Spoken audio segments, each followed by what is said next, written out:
Lord have mercy, y'all. Hey, what's up, bro? Good to see you, all right? You tough. You all right with me, boy.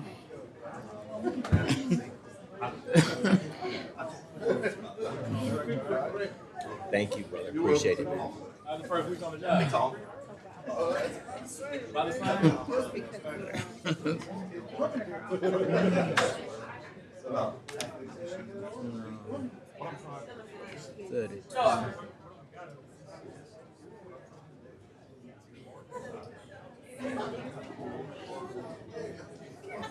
Madam Chair, I have two.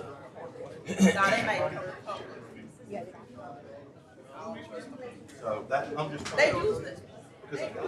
Roll the paper. All the way. So, I think it's good. I appreciate it. It's been that, so my work. Good, yes. Yes. I'm good. You're in my spot, Jim. I am? You never remember. What they say? I'm just sorry, brother. Yeah, that's right. I don't mind. Whatever.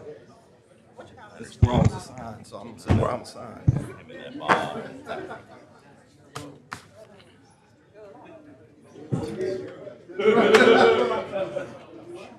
Are you signed in?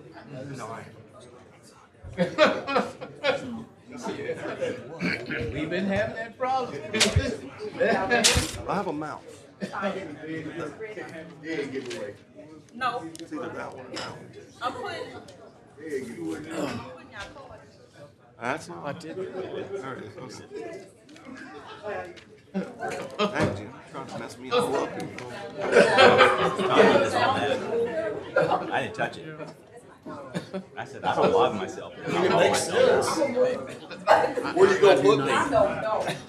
I'll go sit by Sammy. Yo, tell the truth. Councilwoman Clay. You can.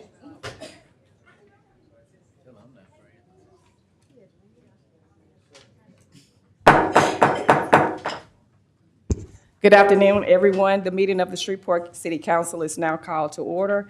I'm going to ask Pastor Warren Bryant to lead us in prayer, and I'm going to ask Dr. Alan Jackson to lead us in the pledge.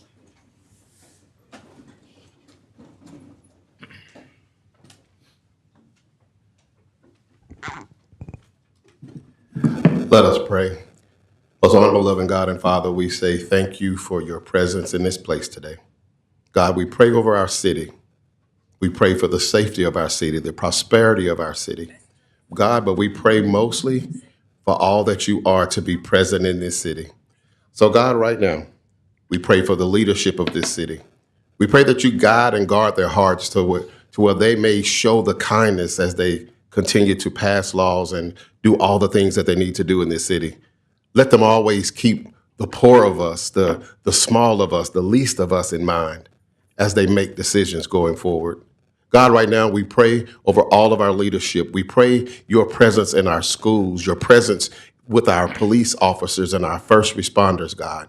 God, we pray for the poor among us, for those that may not have. God, we pray that you provide for them.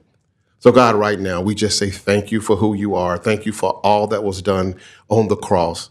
God, I also want to ask for just your loving kindness to be in this place, for you specialize in turning what is chaos into what is calm, what is painful into what is peaceful. So God, right now, show your presence in this place. Be in this place. Where in your word it says that where two or three shall gather, you will be in the midst. God, be in the midst right now.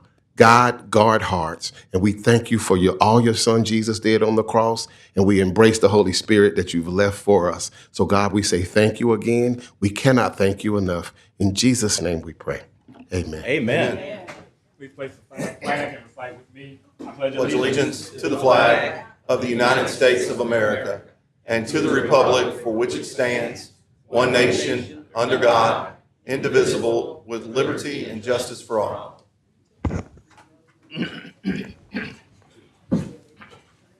I'm going to ask if you would please silence your cell phones. Madam Clerk, will you please call the roll? Councilwoman Taylor? Present. Good. Councilman Brooks? Here. Councilman Talaferro? Here, ma'am. Councilman Butcher? Here. Councilman Jackson? I'm here. Councilman Green? I'm here. And Councilwoman Bowman? Present. Is there a motion to approve the minutes of the administrative conference and special meeting Monday, February 10th, 2025, and the city council meeting Tuesday, February the 11th, 2025? So move. Second. So moved by Councilman Green, second by Dr. Jackson. Any discussion? And the special meeting. And the special meeting? I said that, ma'am. Oh, you did? Yes, ma'am. Let's vote.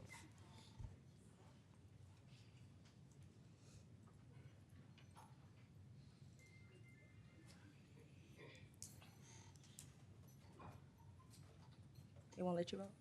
Aye. That passes with 7. Thank you, Ms. Creel, for the audio working.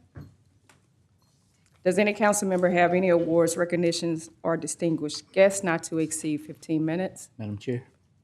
Councilman Green? Yes, I have present today Dr. Jerome Cox. Dr. Cox, I know he's here. Come on up, Doc. Madam Clerk, would you read the resolution? Come on to the mic, Doc. Resolution 32 of 2025, a resolution recognizing Dr. Jerome Cox and otherwise providing with respect thereto. Whereas Dr. Jerome Cox has built a distinguished career as the CEO of We Care Home Services and Milestone Counseling Services, co-owner of St. Joseph's Hospice, and has held key roles in various other organizations, demonstrating unwavering dedication to improving the health and well-being of the Shreveport community. Whereas he has shown exceptional leadership in business and real estate, he is a licensed general contractor, a licensed journeyman electrician, and has served as a notary public since 1994.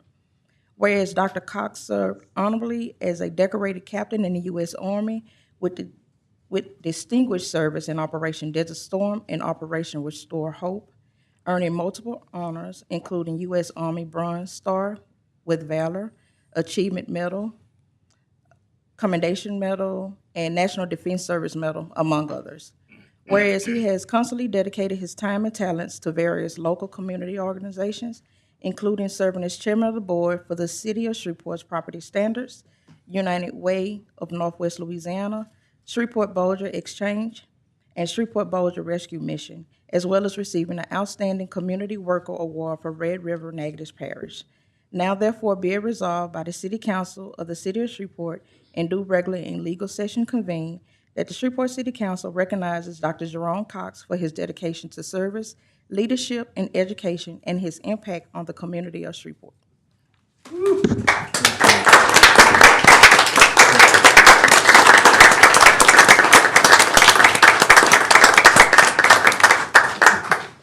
So, Doc, oh, no, don't go nowhere. Listen, I'd just like to say I'm thankful for you to be my friend. You're an awesome, God-fearing man. When I look at you and when I hear about all the work that you do, that she read wasn't even a drop in the bucket of the you. To me, you are Black history. You're my hero, and I just appreciate you, appreciate knowing you, and may God bless you. And if I ever need security because of that pin that you have on your lapel there, you'll be the first person I call. Thank you, sir. Thank you so much. Any council members have any? Dr. Cox, thank you so much. I can say so much today, but just know you stepped in a big way with the Bowman family when my mother-in-law got sick. Something we could never repay you. Your generosity was over and beyond. You've always seemed like the little guardian angel when you didn't know what to do, and you was there. I appreciate you. Thank you. Thank you for your service. Appreciate you. Thanks. Dr. Cox, I echo the sentiments of my colleagues. Thank you for your contributions to this city, to your contributions for the love of mankind. You are an impeccable individual. May God bless you and your family continuously. Anyone else? Councilman Talaferro? Yes, sir. I know, right? How you doing, my friend? I am well. More importantly, how are you doing? I'm well. So since Councilman Green brought this up, do you want to share what's on your lapel? Yeah, this pin here. I'm an Army Airborne Ranger. I served in Desert Shield Storm and also in Somalia, Black Hawk. Whoa. Whoa. What? Is that y'all own turn? Say it again. Oh, I didn't get that. Are y'all gonna step next? We're taking as much time as I love it. I'll never go against an Army Ranger. I wouldn't either. So, Dr. Cox, you and I we have a great history together, a great history of brotherhood, friendship, military service. You're an inspiration because of what you've done, because of the model that you exhibit in your daily life and your walk. You are the epitome of what it means to be selfless service. And I so appreciate your friendship. I so appreciate you being who you are. And words cannot express how much love I have for you. Likewise. So thank you so much. Likewise. Madam Chair, one other Yes. thing. Yes. If there's anybody in this room or under the sound of my voice ever come to a crossroad in your life, call Dr. Cox. Let him drive you to Coshada. Once you get to Coshada and you talk to his brother down there and they take you around, your life will never be the same. And I'm not saying this lightly. There was once in my life that I was at a crossroad, and I just happened to talk to Doc, but he called me up on the phone to say, "Where you gonna be tomorrow?" I said, "Well, I'll be at church." He said, "Well, I'll be by to get you." I said, he said, "I'll be by to get you." He picked me up, carried me on the back roads to get to Coshada. I had no idea. I had never been to Coshada in my life. But when I came back, my life was turned completely around. And Doc, I would never forget it, and I'd just like to say thank you. And the mic is yours. Thank you. I want to say thank you, Mayor. You know, we have a great friendship. I appreciate you and all of you. It's the I believe essence and love is what we need. I'm a part of an organization, and what we talk about is the unity and the remembering of being selfless. My mother's always said to me, "There's so much you can get done if you don't mind who gets the credit." I mean, just imagine if we all operated in that spirit, but we just give unselfishly. This world would be a much better place. But I couldn't do this without my precious wife, Linda. She's amazing. We've been married nearly 37 years. I have 4 sons. And thank you so very much. And I'll say... Have them to come on up, Doc. Oh, okay, come on up. So Linda's the real Ranger. Yeah, come on up, gentlemen. And because I'm not going to be much longer, I remember the words of Winston Churchill, and it was simple. If you want to get invited back somewhere, this is how you do it. Thank you, son. This is my youngest son. This is my son, George, the chef. This is Ryan, and I have an older son, George, and I don't know where all this height come from. Jerome, these some big guys, but I thank God for you and the council, and I love this family, and all of my sons live in the city of Shreveport. Awesome. They're all here, and we were able to do that because we believe in generational wealth and giving back. And so my theory is if I win nothing else in this world, if I can win the respect of these men, then I've won the battle. Amen. Wow. And as, yes, and Carolyn, hey, Carolyn, hey, how you doing, Miss Carolyn? Lord have mercy. And I got so many friends. Winston Churchill said it best. Thank you, thank you, thank you, thank you, and yes, thank you. Hold on, Doc, before you go. you don't Hold go on. nowhere. We got to take pictures. Oh, I'm so sorry. You can tell I'm not used to all of this.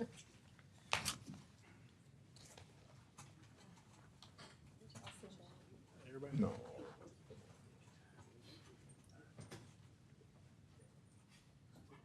And it appears that my son's feet are getting bigger.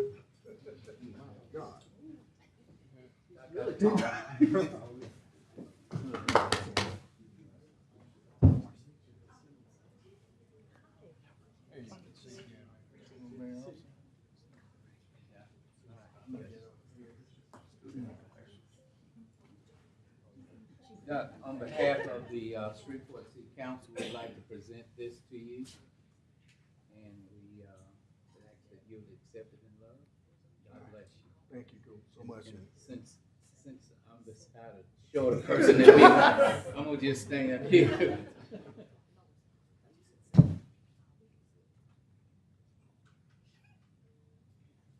Glory Alderman, we can change the world. All right, thank you all so much.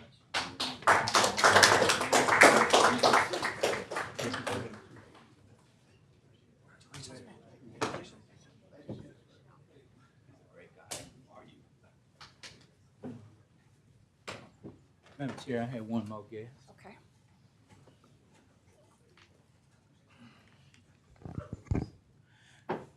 Madam Chair, we have, and our president is Roxanne Johnson. Would you come to the podium, please?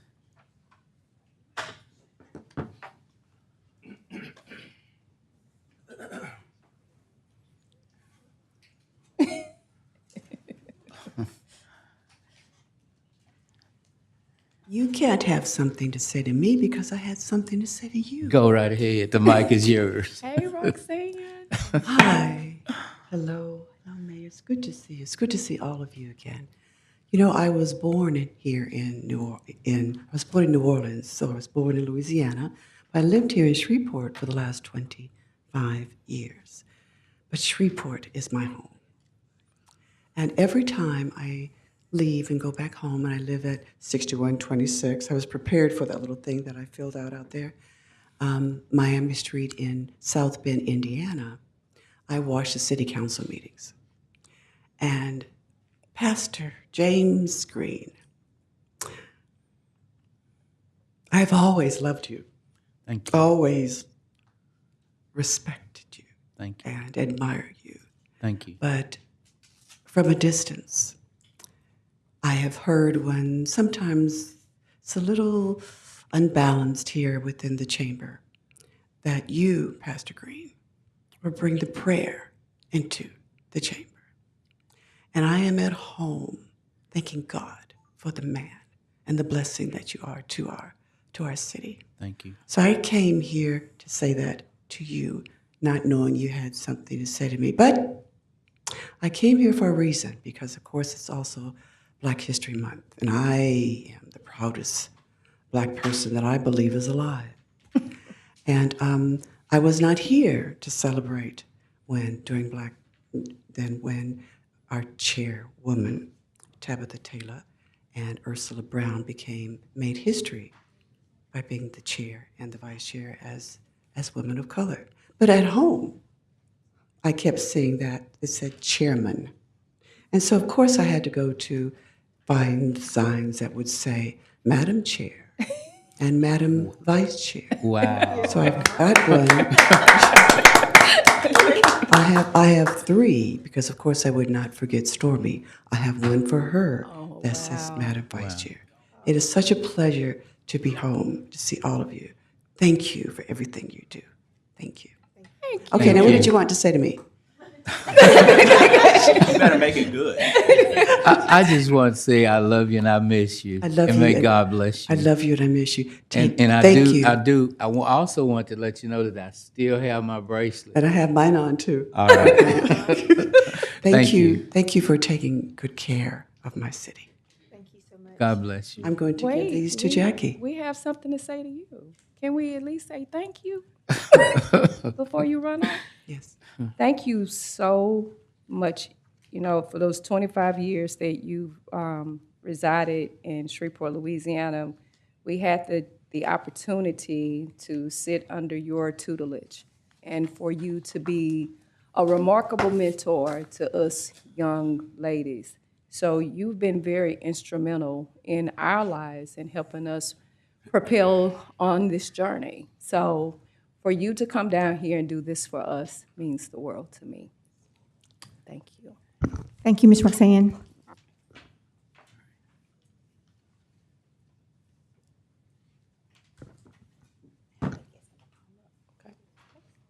Ms. Reagan Bashara.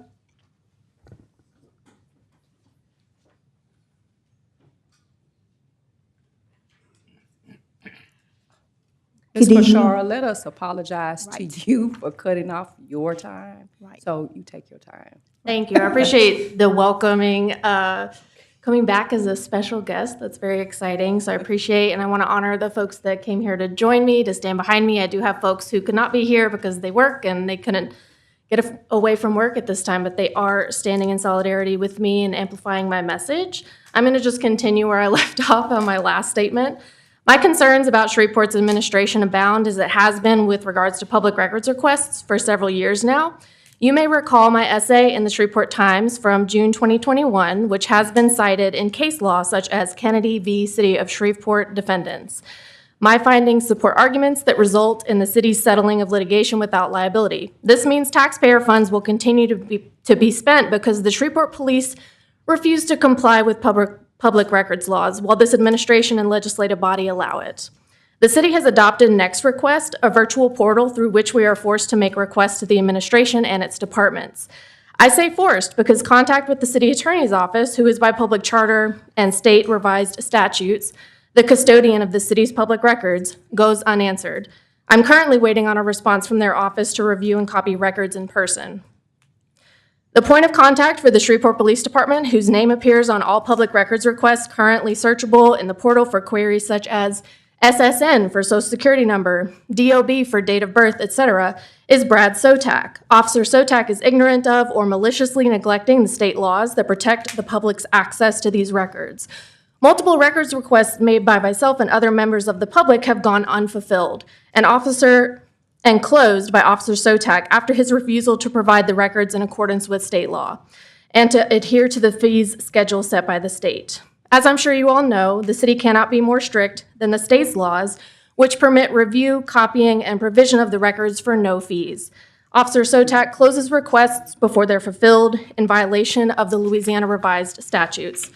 So I'm here to request that the mayor, who oversees the police department, and the city council, whose influence and leverage I cannot understate how much is needed at this point, release the public records that are currently in limbo or have been closed by Officer Sotak through the Next Request portal that I have submitted, and to release the public records associated with the traffic stop, tasing while handcuffed, and medical attention rendered to a Mrs. Randall near the intersection of Mansfield Road and Valley View Drive on February 7th. If these demands are not met, I have already been in contact with the Louisiana Attorney General's office and have been referred to several organizations locally that can assist me with seeking the judicial relief from the city of Shreveport for its violations of public records laws. I will be making contact with these organizations and private counsel as outlined by Louisiana revised statutes. I urge the city of Shreveport, the city council, and Mayor Arsenault to underline the administration's purported commitment to transparency with legislation that will make access to public records, especially those whose original format is electronic, free for all citizens, not just those defined as indigent. Thank you, Ms. Thank Bashar. you. Thank you. Attorney Edwards, do you need to leave a copy of that? Yeah, I've been in contact with the city attorney's office, so I'm waiting on a call back from them. Okay, all right. You have a response? I've just placed a request for all requests that have been placed by Ms. Bashara. I just looked up the article that she wrote in the Shreveport Times in 2021, and I'll get to the bottom of it and I'll get back with you. Appreciate that. Thank you. Would you do me a favor? Would you pronounce your last name? Bashara. It's okay.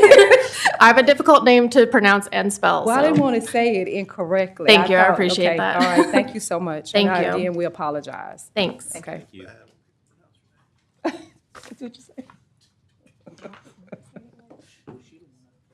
Oh, ma'am.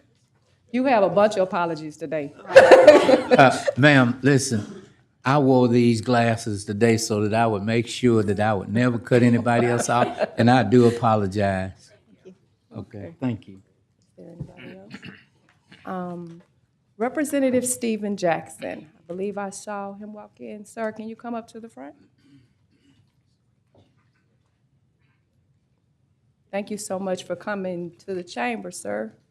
Representative Jackson has instituted House Bill 6, and I wanted him to come in and explain his bill, and I want to extend our heartfelt gratitude to you because you recognize and understand this ongoing problem that we've had with slumlords in our city, and I don't want to taint that with good landlords. So they're, for me, are slumlords. Right.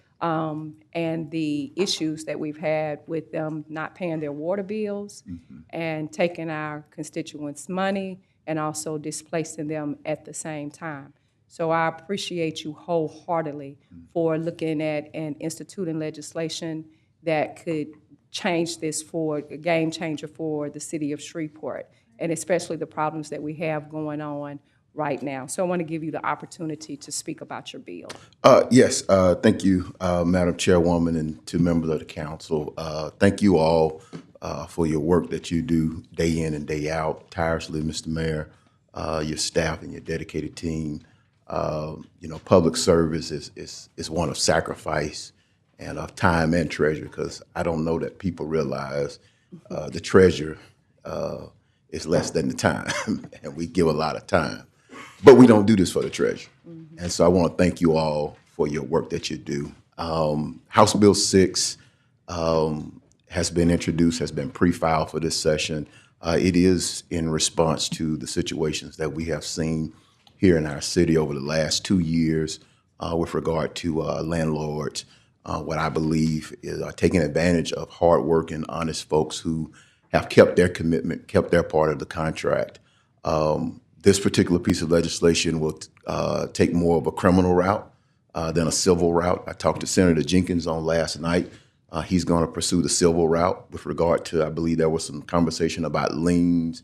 But we want to also make sure that folks who take folks' money, that we have a specific and defined criminal statute that will prosecute. If you look up mortgage fraud in the state of Louisiana, there's a specific statute that the Louisiana Bankers Association pushed for with mortgage fraud. If you look at the Louisiana statute, there's a land tax deed fraud, tax sale fraud. That was something that the Land Bank Association pushed, and so we created a statute specifically for that to be able to prosecute. And the goal with this particular statute is to try, as you may have read the article, to try to pierce the corporate veil, to try to get behind the LLC, the sole proprietorship, the single entity that is there. And so I don't know if this is the solve all, end all, be all, but in talking with House staff, and those folks are so smart, you give them an idea and they come back with something and they research it. They feel confident that this is a route that can go. I do have to set up a call with the District Attorneys Association to get their feedback and input, because ultimately, whatever we put on the books, it's going to be up to the municipalities to enforce, and it'll be up to the district attorneys and the judges to prosecute and carry out the administration of law. And so we'll move forward with that particular piece of legislation. My hope is that when there is a hearing, that we will be there unified to talk about the problems that we have had in our city dealing with this. And I'll be keeping you all informed on when that hearing is. And I think the more that they hear about this, because this is not a Stephen Jackson solution, I see this as a solution for hardworking, honest people who have been taken advantage of. Part of the bill will allow for asset forfeiture. I do believe that that is something that needs to be discussed, is how can the city, I go work out every morning, and the place that I work out at is right off Shreveport Barksdale Highway, and it's right next to the Jolie Apartments. And so I know the situation that went on right there every day, day in and day out.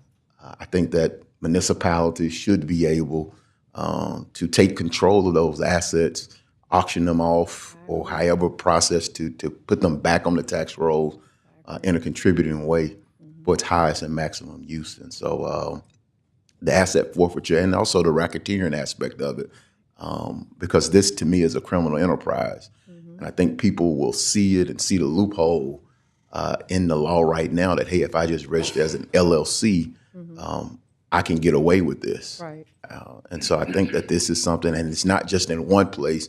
We have instances where this has happened in multiple places. So that's an enterprise. Could we prosecute this now under general theft law?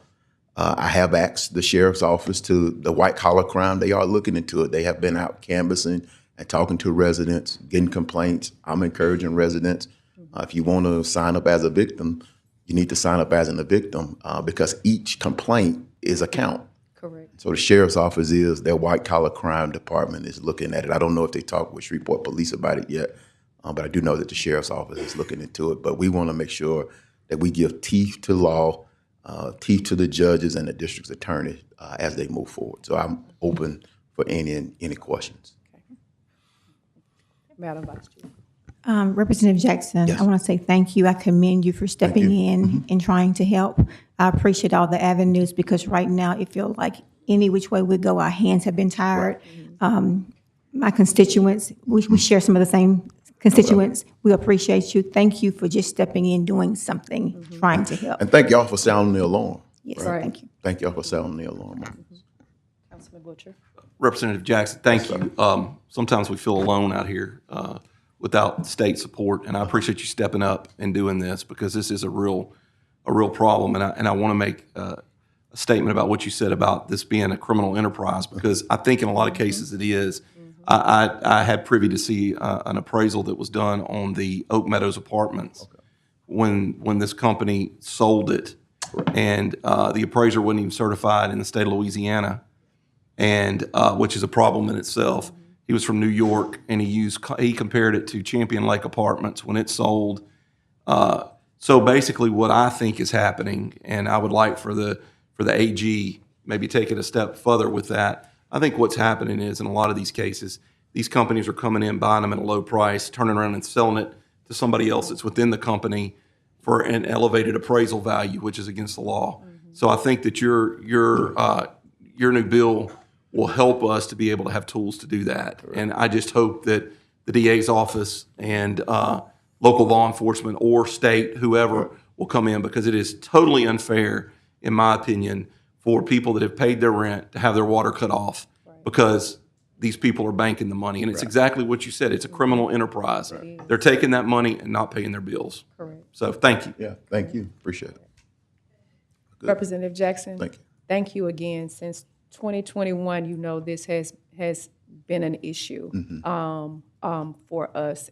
Outstanding now, you have this Amor Holdings company that owes the water department just for repairs that we did for public emergency well over $20,000, and that has just skipped out. And we've seen the devastation that it does to the families that are here, and then they feel that there is no recourse for them. And of course, that what was within the scope of law that we pursued to take them to court only to have just, a very minimal judgment because of how the law was written. Right. So again, I applaud you. And I don't mean to cut you off, Madam Chairwoman. Was that under just a theft law, or was that under the blight law? It was criminal. It was criminal. Yeah. Yeah. The he was blight. writing I know there was checks one and about all blight. those things. Yes, it was one. Criminal blighting of property was what he was tried under. Yeah. So. What do you write on checks Yeah, but we couldn't even pursue that either.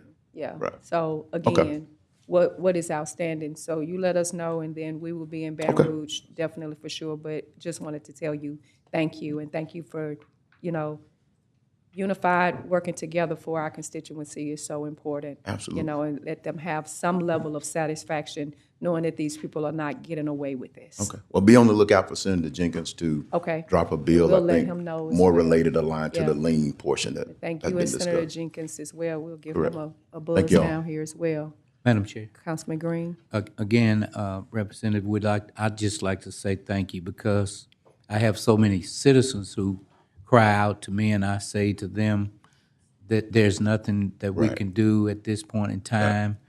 But thank you very much that now I can tell them that help is on the way. Absolutely.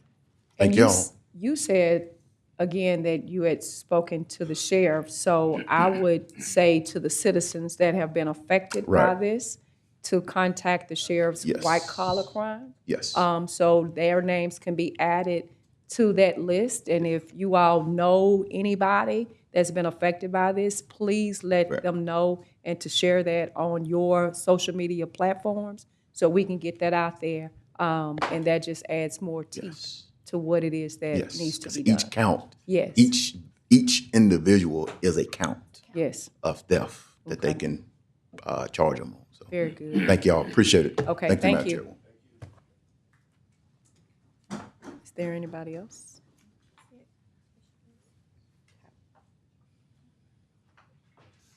Mayor Snow, do you have any awards, recognitions, or distinguished guests not to exceed 15 minutes? No, ma'am. Mayor Snow, do you have any communication of the mayor relative to city business? I will ask Chief Smith and his group to come up and give you their monthly report. Okay. Chief Smith, you got 5 minutes, because I am determined that I'm going to beat James and Allen's time. Wait a minute Councilman now Green, before go you ahead and get start your the clock. questions ready. Wait a minute. Okay. Now, Chief, you have 4 minutes then. Okay.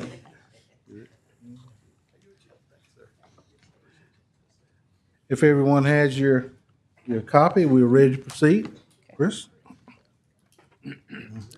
The first slide that you'll see here is the felony crimes, and I want you to know that the city of Shreveport is 100% LIBOR's compliant.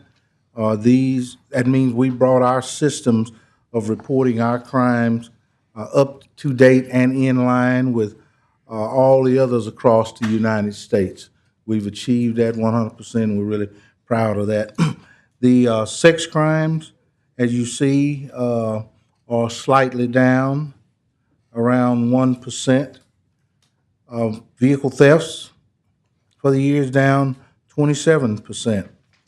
Robberies are down around 45%. Burglaries, now this includes residential and business burglaries combined, are down about 27% from the prior year. Things are trending in the right direction. Shootings, we are sitting at 31 reported to us for 2025. 2024, we had 43. That reveals about a 28% decline.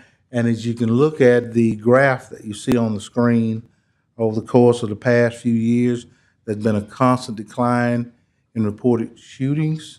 So things are trending in the appropriate direction. As you can well see, that's probably around a 5-year low in our shootings. Next slide you see is shots fired called. We were at 307 this year. Last year for the same time period, we're at 501, which indicates about a 38% decline. And there again, if you look across the graph, you'll see for the most part, we have been trending in a positive direction since 2021. Next slide you'll see is our homicide, and this is completely up to date, including the one that we experienced this morning. We are sitting at 7 homicides for 2025. We were at 12 last year this time, so So that is about a 42% reduction in our homicides. Next slide, you'll see one thing in our better connecting and communicating with the community. We have really enhanced our social media involvement. Twitter, we got 9,100 Twitter followers on a regular basis. We put out 174 press releases this year. We got over 54,000 regular Facebook followers, and Instagram, over 4,400 regular followers. And finally, a few days ago, the sheriff and I launched an initiative called the Anglin Myers Initiative.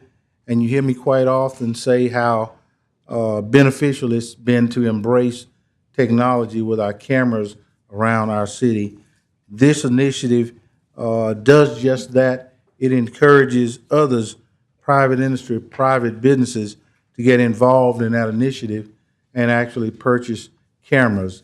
Since the launching of that initiative, we've already had some that have been committed to this effort. One being one gentleman who is present here in the office, in the audience today, Mr. Settle. He was the very first one to raise his hand and donate the first camera to this initiative. More is coming along. We've identified critical locations within our community where cameras would benefit us, and also in how we can extend that privilege to the parish in the future. And that completes my presentation.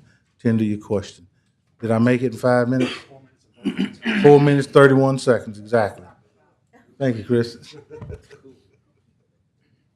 Are there any questions? Councilman Jackson. Chief, I just wanted to be clear. I had a meeting earlier today, and my response was crime is down. That is correct. And I don't think we have enough media outlets that's pushing that message. Yes. But I think we need to continue to push that message because that benefits Shreveport as a whole. So let's not keep saying this is a violent city because we have the tools in place. Crime is down. Yes. And any crime that has been committed, can you please tell us what's the arrest rate currently right now that we have? What now? Arrest Clearance rate. Oh, our clearance rate, without a doubt, if you were talking about homicides, we would be up in the far 80s percentile and climbing. I got some of the hardest working people at SPD that I've ever seen in my entire career. And combining those efforts with all of our other community partners, the community itself, for stepping up when you've had enough and you see something, say something, with the sheriff department, the DA's office, the marshal office, all of us are beginning to gel, and it's showing off in big numbers. And we had another presentation for you today, but we couldn't get the sound to work right, about the Mardi Gras event this past weekend. Huge success. I would say probably one of the greater ones in number of people that come out to enjoy the festivities, and we did not spare any resource to make sure that it was a successful event. I can't thank Public Works enough. We had 27 or better garbage trucks and Public Works trucks out that we used as our hard closures. We had Sportran buses. We had horses, motorcycles. Louisiana State Police sent a big quadrille of people. The Louisiana Parole and Probation from across our entire state of Louisiana, our city marshal's office. It was a presence that was well sought.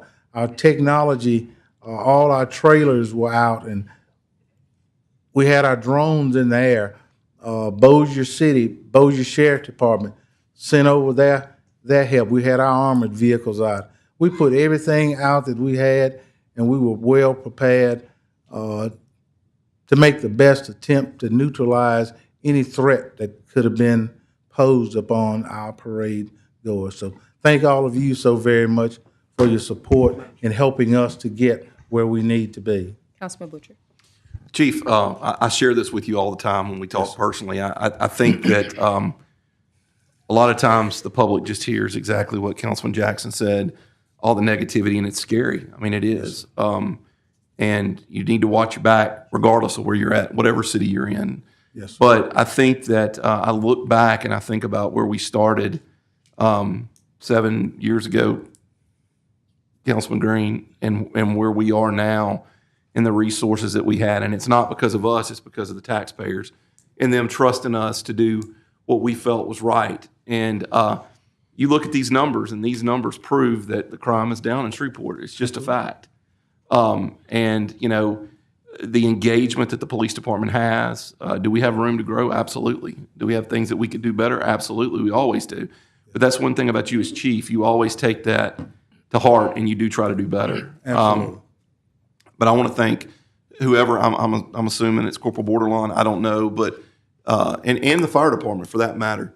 If there's a fire or a major incident or a shooting, there's press releases immediately and explanation that comes to us. And I mean, y'all's Facebook page is awesome. I get a lot of information from there before I even see it in my emails. Mhm. So I really appreciate what y'all have done, and we got a long way to go. People Yes. still do feel unsafe. Yes. I don't know how we rectify that other than getting the crime even further down. But Yes. I think over the last 7 years, just from when we came on, we didn't even have body cameras when we came on. And now look at what we've got. It made me feel pride when I saw your press conference the other day at Clyde Fant Parkway with all of the things that the taxpayers have entrusted us to take care of things with. And it makes me feel like that you, the citizens, and the government are really looking out for people. So thank y'all. Thank you so much. We have a new emergency command vehicle that we was notified by the manufacturer that is on the production line. Our 1995 model has just about seen its life cycle. So in months to come toward the end of the year, a new one will arrive. And I guarantee you, you won't find a better one in the country than the citizens of Shreveport is going to own. It's coming. Just like our Bearcat. Like your Bearcat, there ain't one that's built any better. That is correct. And ain't it dirty? You get two or three of them Hellcats. Don't tempt me. All right, you get them, we'll drive I them. got shot down, but I was trying to get them. Yeah, Yeah. one thing crime, not crime-wise, but is of concern public safety-wise, and as a group, we don't talk about it probably enough. You hear me periodically say that for the average ordinary citizen, your chances are greater that you'll be harmed in an automobile accident than you will any other way. For the past 3-4 years, we've been hovering between 30 and 35 or so fatality accidents here in our city each year. We are up to about 6 now so far this year, and on target to be as it has been. Speed, and talking with the investigators, is a significant portion that determines the results of an accident. We have to find some speed, alcohol, inattentive driving, just a host of things, and we've got to also focus on better ways to bring that number back in line. Councilman Telefair. Chief. Yes, sir. I want to make comment on the social media page that we received. Yes. And I would really want to give credit to Chris. This demand. Because if you look at, I know, but you know, Chris, having done that job, I understand what the public information officer really does. Yes. Mainly goes without sleep. Yes. Depending on the crime level. But to achieve the following that we have comes from quality content. Absolutely. And actually making your readers want to read more. Absolutely. Not because of the violence, just because of the quality of the contact information that they've received. I cannot tell you the number of times that I have actually forwarded your content on my Facebook feeds and so forth, because I want our citizens to know what's going on. If you look at if you just look at the number of 174 press releases in 2025, this guy works nonstop. So if we could, and by the way, my constituents want to thank you. They send me text messages going, "This is great content." sometimes even during the Mardi Gras season, he throws a little humor in there, which is great as well.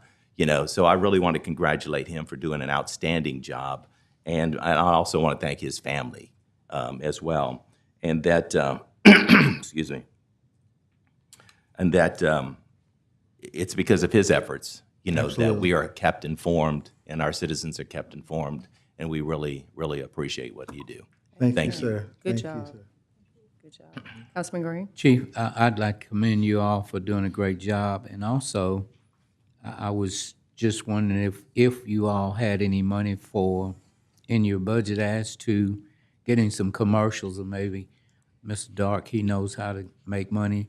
If we could get some commercials to tell our own story. Sometimes we wait for others to tell our story. Sometimes we want the media to tell our story, but I believe that we should do commercials to tell our own story. As that presentation there, if other folk are not watching the city council, they won't know about this. Right. And then outsiders, because they want other folk to come to their city and not to our city, they're not gonna tell our story. But I just believe that we should tell our own story. And I'd really like to commend you on those drones that you had out. Yes, sir. I didn't know if there was Star Wars or whatever. I got in the house, I saw 'em. I was gonna go to the parade, but I saw the sky and I just went back. Yes, sir. So, but They listen, fly- I just think we need to tell our own story. So whatever we can do to tell our own story, it really would be appreciative. They fly at 400 feet, and if your glasses ain't good, you won't know it's there. And we had every have some area good covered. Well, you see, I this got my past new Saturday. glasses on. We had every area covered this past Saturday, and we'll have every area covered this coming Saturday and Sunday also. Thank you all so much, and we're gonna make it happen. Okay. Chief, Mr. Dark, if we do this commercial, can Councilman Green star in it, please? Absolutely. Okay, thank you. Absolutely. Listen, and I need y'all to get them Hellcats because I'm tired of using my truck running down people for the police department. So We'll do. Thank you all Chief, kindly. Yes, ma'am. I actually want to commend you all on the work and Chris, if that is you with the stories, I'm actually loving them on social media. It was one thing too that I asked, and it was really about cold cases and follow up with families. And so I would ask again to make sure that we're doing follow-ups with those families where those cases have not been resolved, so they will know where we are in the case if there's any new activity. That was something that I thought that the Nats could get involved in as well, because I knew how much officers are doing. But if the detectives can work with our Nats in order to be able to do that, to keep close contact with those family members, to give them some level of comfort, I really appreciate that. Absolutely. We have been working on a program, and we're looking for the right couple of people to hire, part-time ex-cops who understand investigation, understand people, got some investigative background to hire, and that will be their exclusive job to do follow-up on cases that appear to be going cold. We're in the process of putting that program together as we That's good. speak. There's Yes, another ma'am. initiative, I think, within the universities that they're looking at as well, with university students too, to work on some of those cases. That will be happening. I'm already on it, You're already been on it? contacted. We on it. Very good. All right. Thank you, Chief. Thank you, Chief. Mr. Mayor? No, ma'am, I'm done. You're done? Not holding you up anymore. That's okay. James come with us now. This crazy questions. There you go. And Alan did too. Does any member have questions or concerns relative to property standards for Mr. Green? Come on, sashay down here, Mr. Green.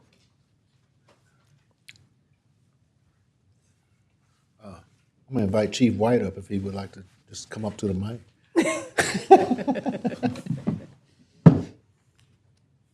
Okay, Councilwoman.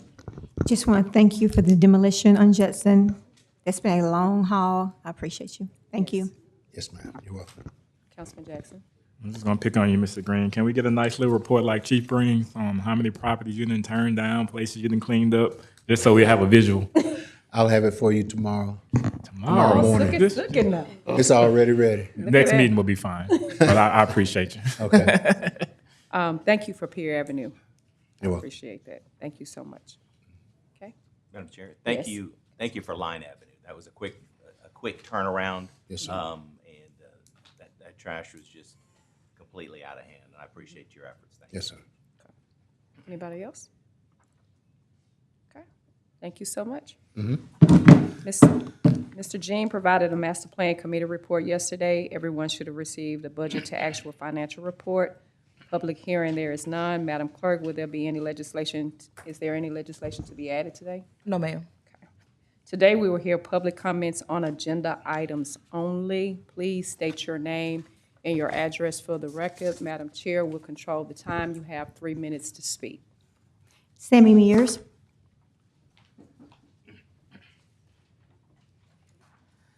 Sammy Mears, 1133 South Point Parkway, apartment 111, Shreveport 71105.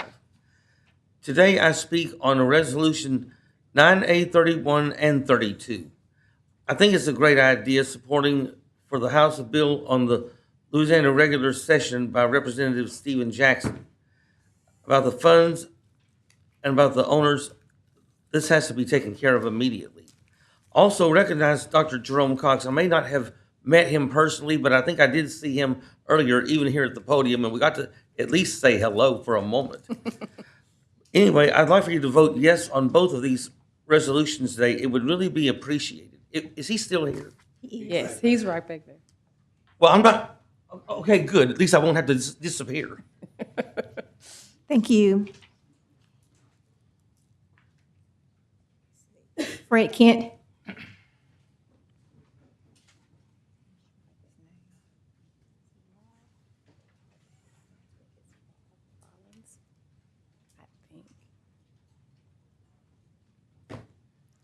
Good evening, welcome. You have 3 minutes. Good afternoon, Fred Kent, 339 Brangier Place, Shreveport, Louisiana, 71106. I'm here today to voice my opinion on the actual appeal from the MPC with Forbing Timber Company on the land on Elby Road in Florida, Lucas. The actual MPC granted the Take 5 to actually have a special use permit. They were very thorough and diligent. As everyone knows, when you go through the MPC, it's not just a walk in the park. It was not a process that was taken lightly. We actually considered a number of other tenants, but we rejected every one of them because of the parking and also the traffic that they would need. And with that, we were careful. When Take 5, they have 1,200 locations across the United States, and they use 40 car customers a day. So we looked at what would be the least impactful tenant at this location. The decision by the MPC was not something that was just thrown out there. They actually went through and asked them every single possible thing on their plan design and things of that sort. Take 5 is trying, they've already committed over $1 million to this budget of building this facility, this 1,482 square foot facility. And they've been a good taxpayer in Shreveport. They've been a good corporate citizen of Shreveport. I know when we look at budgets, we have to look at what businesses in Shreveport are expanding and which ones are not, and which ones are moving. So it's always nice to have somebody that will consider coming to Shreveport and expanding. I've taken 3 vacant buildings that are within 2 miles of this location, and I've spent a tremendous amount of money fixing them up and actually filling them up, and that now we have they're actual full and have over 50 employees working in these different businesses. I'm a lifelong resident of Shreveport, and this was not taken, this decision by the MPC was not arbitrary or capricious, but very detailed and stringent, and I thank you for your time. Thank you, Mr. Kent. Thank you, Mr. Kent. Do we have any questions? Councilman Talaferro. Mr. Kent, thank you for coming back. Just out of curiosity, other than Take 5, and you said that they Right. average about a 40-car, business a day. Correct. We actually- would you kind of enlighten us on? We had oh, go ahead. CC Coffee come to us, and they were going to have over 250 cars a day. And the exact time that they need it is right early in the morning, where they have at 8 a.m. That's when the busiest time is on this corner. Where Take 5 has 40 cars over a 12-hour time period, 7 a.m. to 7 p.m., and that averages 3 to 4 cars, but most of their business is between 10 a.m. and 2 p.m. And so it's the exact opposite of the time that this corner is busy. We've also had, we were approached by fast food. I did not want to have a fast food there. We don't want to have a tobacco shop there. We don't want to have a vape store there. We want something that would be a very clean, professional running business. And the 40 cars is what got me and my wife interested. Thank you, sir. Okay. Any other questions? Where's the location again, Mr. Kent? This is on Florida Lucas. Right across the street is the CVS. Okay. The Kroger Marketplace, which is a huge facility. I want to say they spent over $32 million building that. And then you have Cush's Grocery. Those are the 3 corners, and mine is the 4th corner. Madam Chair. Councilman Butcher. Mr. Kent, if you'll stay around, I got some questions for you when we get to this part of the Yes, sir. meeting. Thank you. Thank you. Mr. Rob Rollins.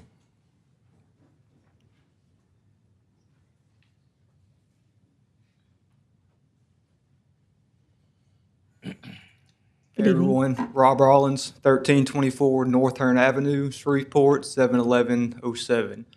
I worked with Mr. Kent on the access location for the Take 5 oil change. There's a lot of correspondence back and forth with DOTD. The access that we have shown in the special use is determined to be the safest location. They did not want any access off of Ellerby Road due to the speed limit and intersection. I gave you guys a response letter to Mr. Machoda's questions. If you have any questions, feel free to ask. Madam Chair? Yes. It's gonna exit off onto Ellerby Road, right? No, it'll be. It's gonna. Yes, yeah, I apologize. Okay. It's Florida or Lucas that they Confused me there wouldn't for a second. allow access. I was fixing to say, well, sorry, I just blew it all, but no, I thought it's going to exit right there. You're correct. Out on Ellerby Road, right there at the red light, correct? That's correct. Okay, thank you. All right. Thank you. Ms. Kathy Booth.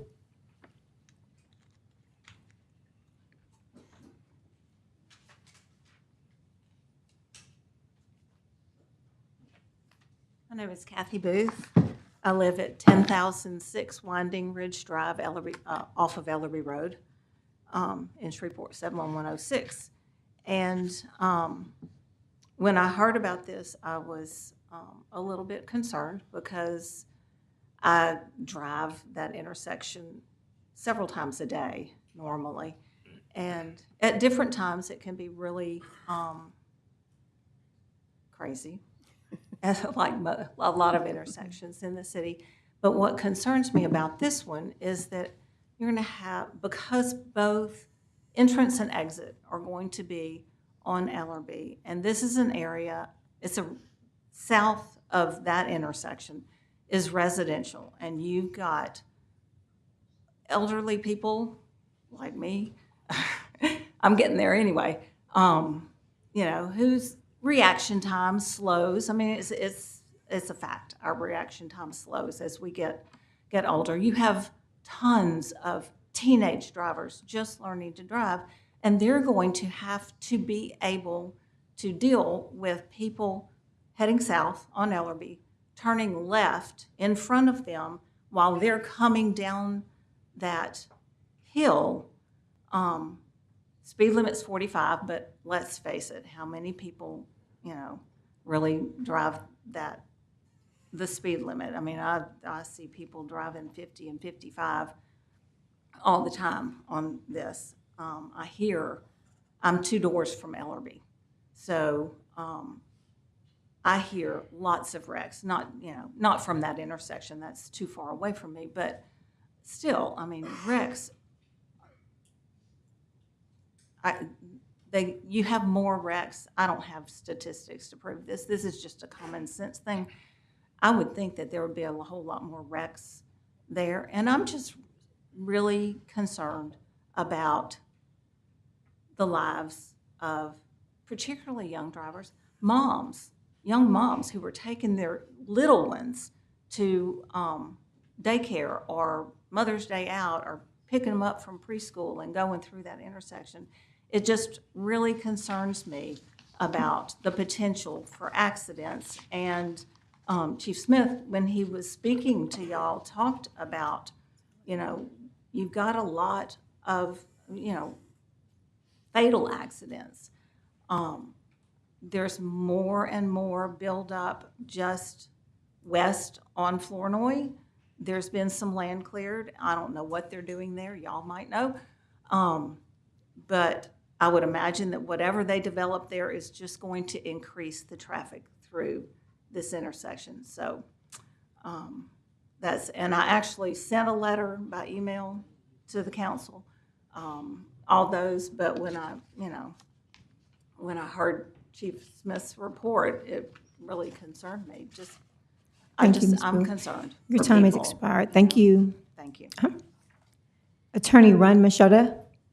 Reserve mine for the appellate portion, if I may. Okay, thank you.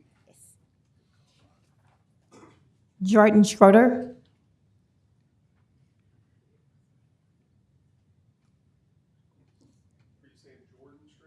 Yes. Apologize. Jordan Strader, 1780 East Burke Coons Industrial Loop, Suite 907, representative for Blue Tide Exteriors. We're the general contractors for the request and zoning change for 438 Fortson. So I'm just here to answer any questions if y'all have any questions. Thank you so much. Okay. Adele Schaeferman.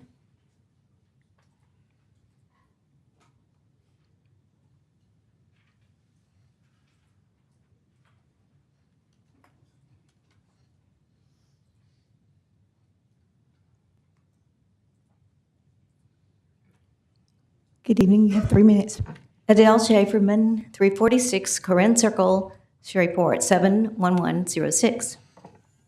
It's my understanding that there is a proposal to donate city funds of $40,000 to 3 charitable organizations. In 2024, Shreveport citizens agreed to higher property taxes through the passage of bonds. We saw the budget as presented by Mayor Arsenault and his team, and we understood that the money would be spent on water and sewage and other infrastructure projects. No allocation was mentioned to charity. So it is an unpleasant surprise that now the city is considering to use some of its funds for charitable donations. Like DOGE, we believe that even small amounts, such as $40,000, should be carefully evaluated. These allocations add up, and if this one is allowed, what legal defense will there be not to allow the next donation? If the city chooses to approve of this one, a bad precedent will be set. Not only will it embark on the slippery slope of making such donations to this group and that group, the city council will lose the trust of those who voted for the recent bond obligations. So this is both a questionable expenditure and a bad precedent. Please consider the taxpayers and the credibility of Shreveport City government. Thank you. Thank you. Ms. John Glover.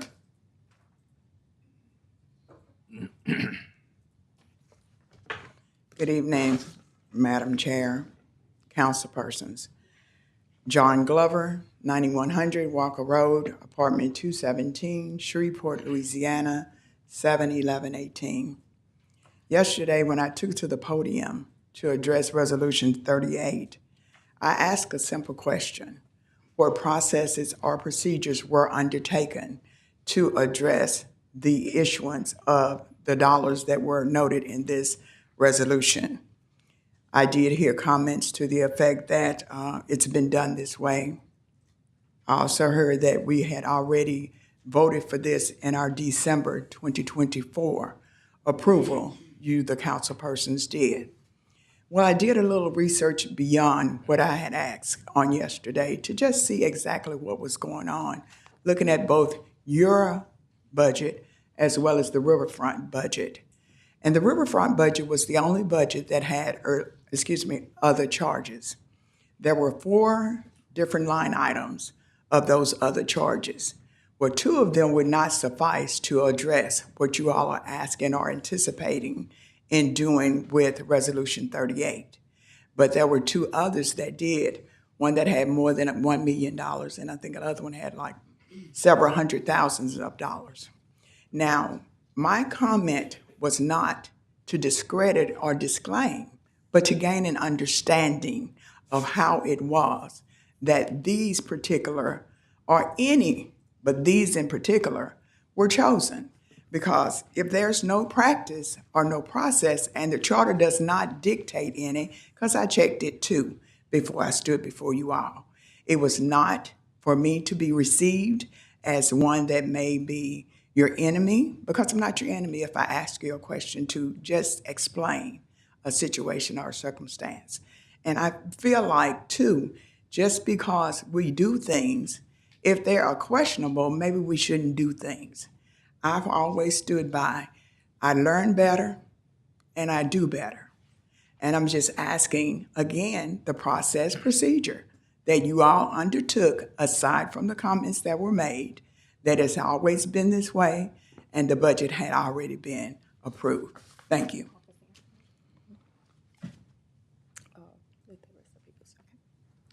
Robert Tyler.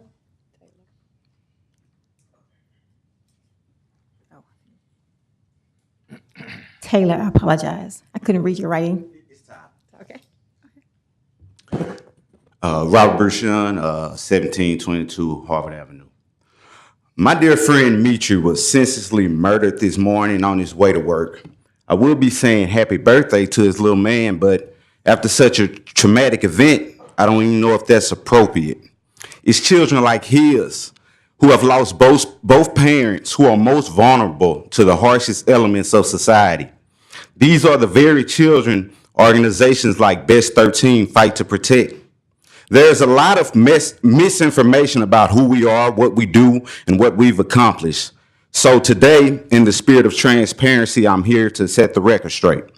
We've done community engagement in youth programs, trunk or treat with the Shreveport Fire Department, Teen Summit at Southern University, connecting youth with both sheriff candidates, Christmas programs, coloring contests, and arts and crafts, and sponsoring families in needs, shoe design programs with Caddo Parish, Parks and Recreation, youth athletic sponsorship supporting local teams and camps, backpack and uniform giveaways with free haircuts in Stona Vista, education and skill development, bowling for autism, creating inclusive spaces for families, vocational training, sponsoring free career training classes, film and fashion programs teaching youth creative skills and business ownership, sponsor youth travel, giving young people life-changing experiences out of their communities, community service and crisis support, feeding programs ensuring no child goes hungry during school breaks, disaster relief, providing water, food, and emergency support after storms, recovering missing children, acting quickly to bring them home before law enforcement steps in. At-risk youth mentorship, engaging with teens in schools to guide them towards positive choices. Healthcare advocacy, raising awareness on critical health issues in Northwest Louisiana, crime prevention and public safety, law enforcement collaboration with leadership in Shreveport, Dallas, Houston on crime reduction strategies, sex trafficking response, coordinating with the FBI to combat human exploitation, economic empowerment and financial literacy, free credit repair services, secured over $487,000 for this community through personal and business funding. Nonpartisan Get Out the Vote campaign, increasing civic engagement. The numbers, testimonials, and changed lives are facts. When resources are put in the hands of those who truly care about the community, the impact is undeniable. The decision before you today is not just about Best 13, it's about the children who need a safe place to grow, young adults searching for opportunities, and the families who depend on the programs we've built. I ask you to look beyond the noise and focus on the evidence. I ask you to stand with us as we continue to build a stronger, safer, and more prosperous Shreveport. Thank you.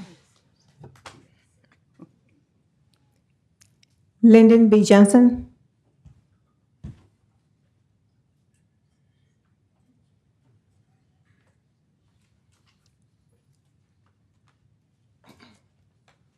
Lyndon Johnson, representing Romega and Friends, 1617 Marlin Street.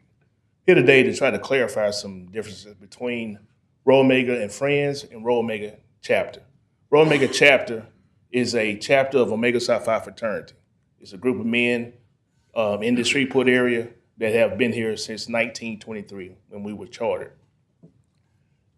We have members that are judges, attorneys, doctors, surgeons, educators, men and women that work in the oil and gas industry, and a lot of different industries, the insurance industries. We cover almost everything from A to Z. Romega and Friends is a nonprofit organization that was instituted around 1984. It is a foundation. It is a nonprofit, a 501c3. We are in our 38th year of Let the Good Times Roll Festival. This festival started on the backside of the courthouse, the 500 block of Milam. It was at that time called the Blacks Arts Festival.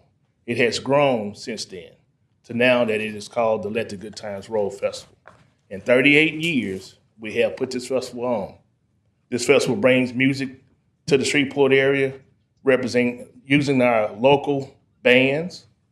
It has rap groups. It has R&B, it has Southern Soul, it has old school, and it's open to any and everyone. I saw today on social media, well, only certain people come down there. No, a lot of people come down there. A lot of people from out of town come down there. It is an economic development plug for our city. When you have people coming from Dallas, Jackson, Mississippi, South Louisiana, and Arkansas, coming into Shreveport for those 3 days, it's not just a one-day festival, it's a 3-day festival, bringing in all type of arts, crafts, and music. We have vendors. Vendors are people who are in Shreveport who come and serve their food, hoping to get jump-started into a business. If you look at some of the businesses you have here in Shreveport now, they jump-started from the festival. So this is not just a fly-by-night, wish that y'all give us some money. We have actually established ourselves in this community. It's 3 major festivals that I know of in this city, Mudbug, Red River Revel, and Let the Good Times Roll, that has the time in and to say that using public dollars, taxpayer dollars, well, all of us that's in Romega Chapter pay taxes in this city. So we are using our money, using it as a seed to benefit the city because the sales tax gonna go up that weekend because you're gonna have out-of-town people, and your hotel's gonna be occupied. And your hotel people will be glad to know that now the hotels will have people that's coming there. The casinos are happy too because they come here to gamble as well. Mr. Johnson, your time has expired. Okay. I want to say thank you for the collaboration with the city. It means a lot. A lot of people don't understand what this does for the city. Thank you. Okay. And thank you for the mentoring, because that's another component. That was another piece I was finna get to. Yeah, was it's the another mentoring. component of Romega and Friends and the impact that you have on those young men's lives that is vitally important. We always talk about how important our children are, and this is one other institution that seeks to instill those values in those young men so they would lead a productive and successful life. And I believe you have one of your other frat brothers Yes, sir. in the Here, back too at least of 2. you in support of what it is. Thank you all for what you all do. And also say, in the last 6 years, we've given out $115,000 in in scholarships. scholarships. Thank you. Mr. Craig Lee.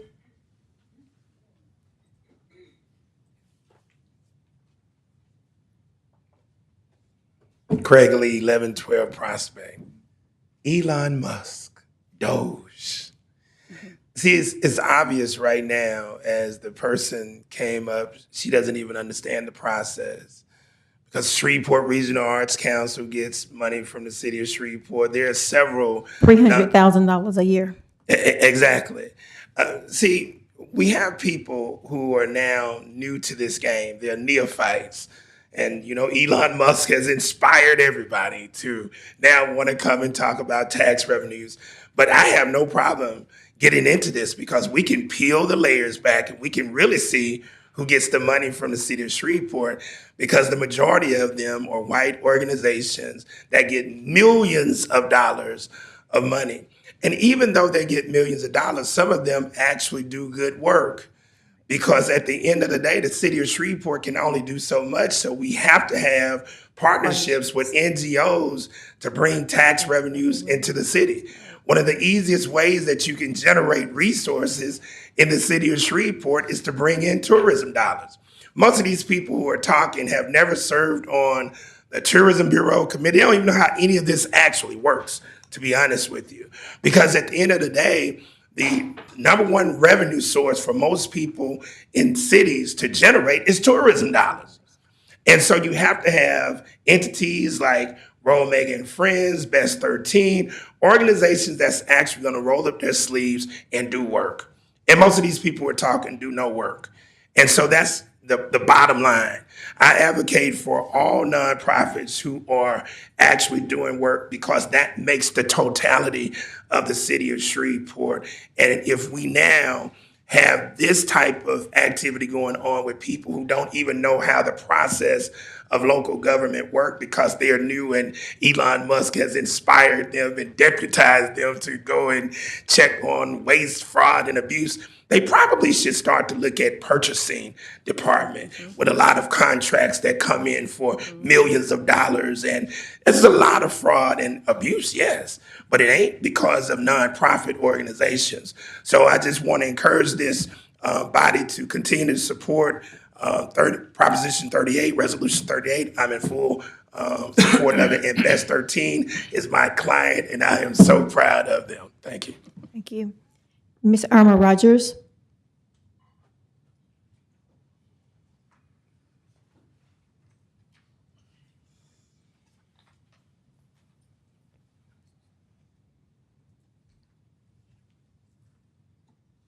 Irma Rogers, 1920 Michoud Street, Shreveport, Louisiana, 71107.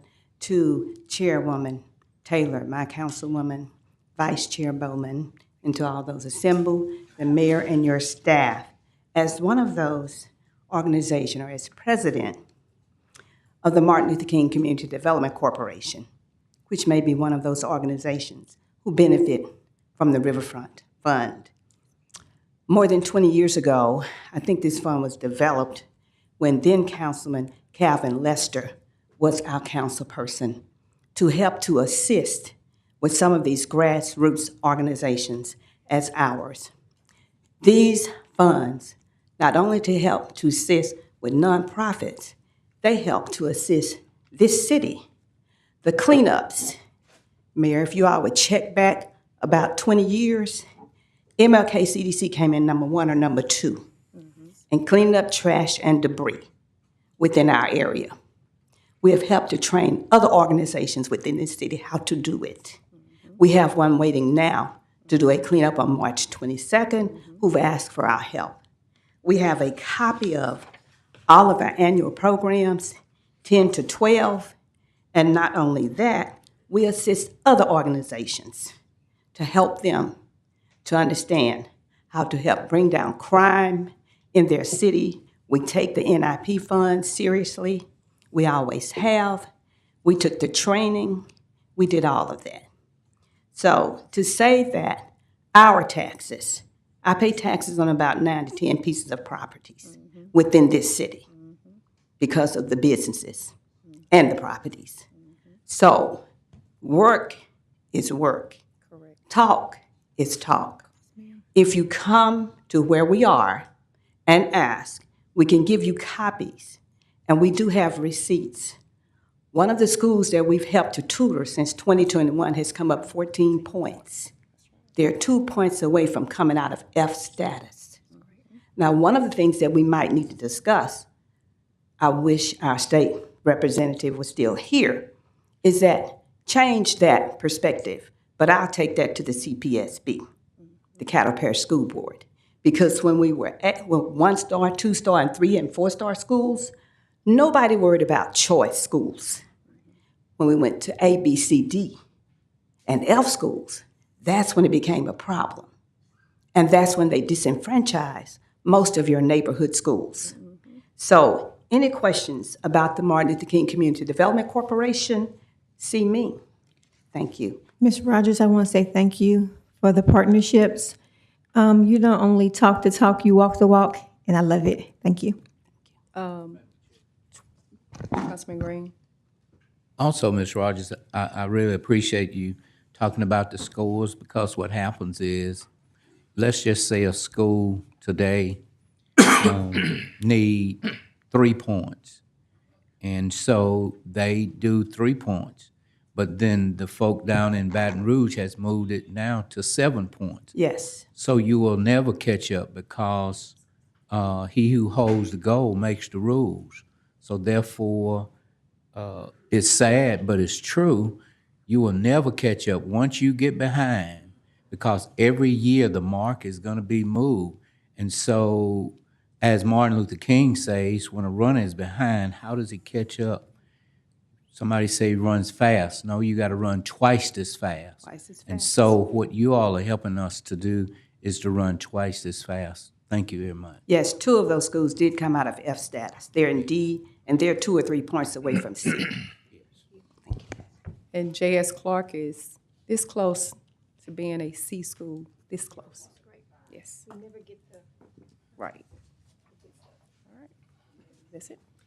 This concludes public comments, Madam Chair. Okay, thank you. We have the following executive appointments to consider today.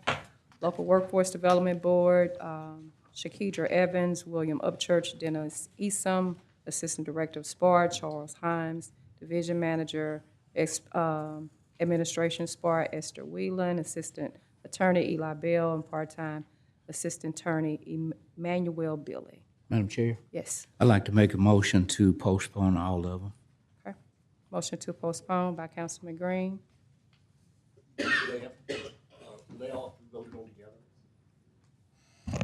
No.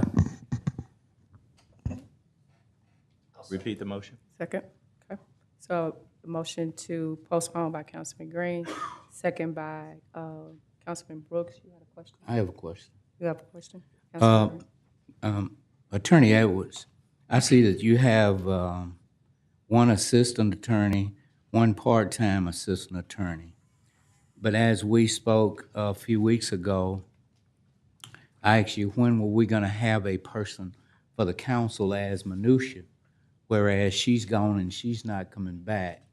And we as a council need an attorney as she was, so that when we have legislation or when we have legislative questions to ask, we will have our city attorney to be able to answer those questions.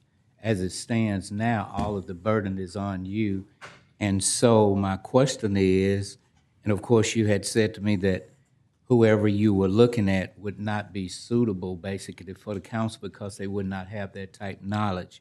So when will we have somebody of minutia's caliber so that we as a council will have somebody to help us and assist us with our legislation? Reverend Green, staffing decisions within the city attorney's office is basically the workload. Gets divvied up based upon the amount of people that we have in the office, regardless of how much work there is. We only have the number of people in the office that we have. If we were able to confirm an assistant city attorney and a part-time assistant city attorney today that will allow us to both cover city court better and cover this council better. One of the nominated assistant city attorneys has legislative drafting experience under their belt, spent some time in another municipality summer interning for a mayor, and I'm hopeful that that person would be able to help out with the work that this council does. Obviously, the city attorney's office prosecutes cases, traffic violations and misdemeanors at city court. We staff all the city departments as well as prepare or approve all legislation that comes before this council.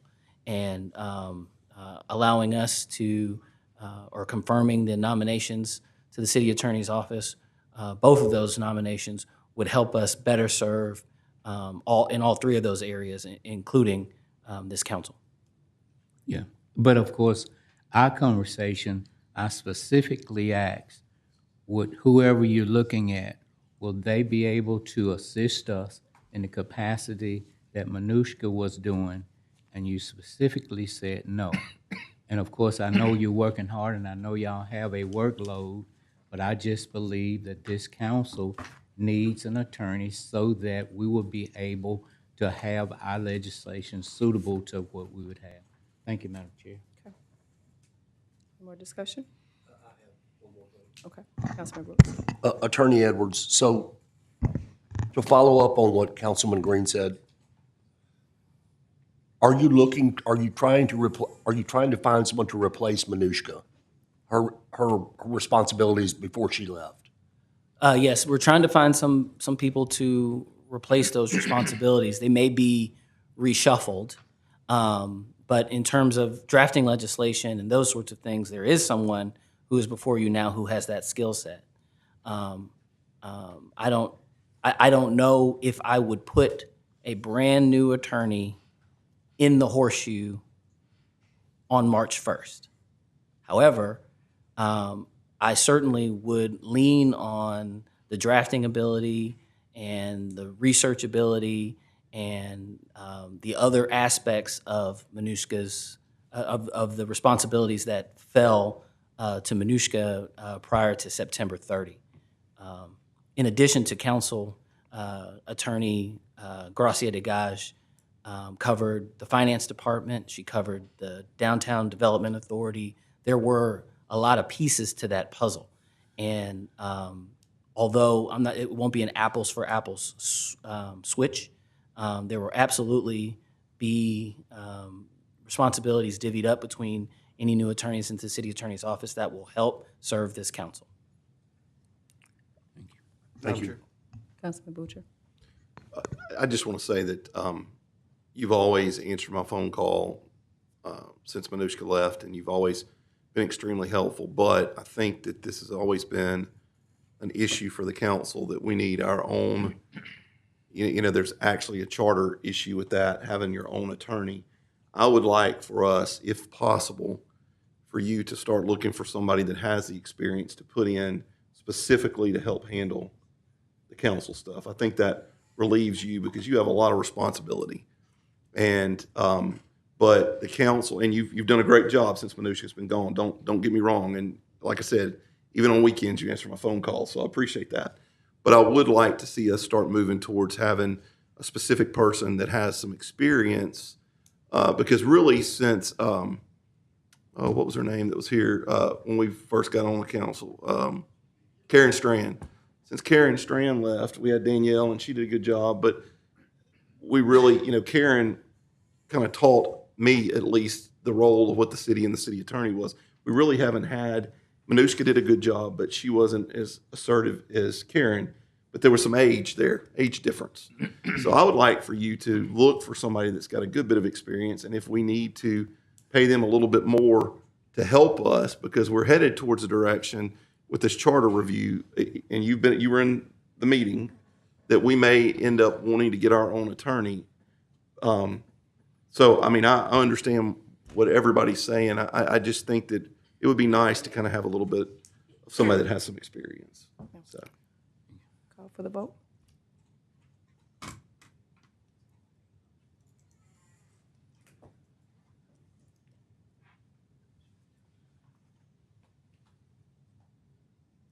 Motion to postpone. That passes with 7. There are no items under consent agenda for introduction or to be adopted. Madam Clerk, please proceed with regular agenda legislation. Resolution 26, authorizing the acceptance of donations from Curtis Park Foundation. So move. Second. So moved by Councilman Green, second by Councilman Butcher. Any discussion? Let's vote. Ms. Bashara, don't leave. You got to make sure we keep it on time. This passes with 7.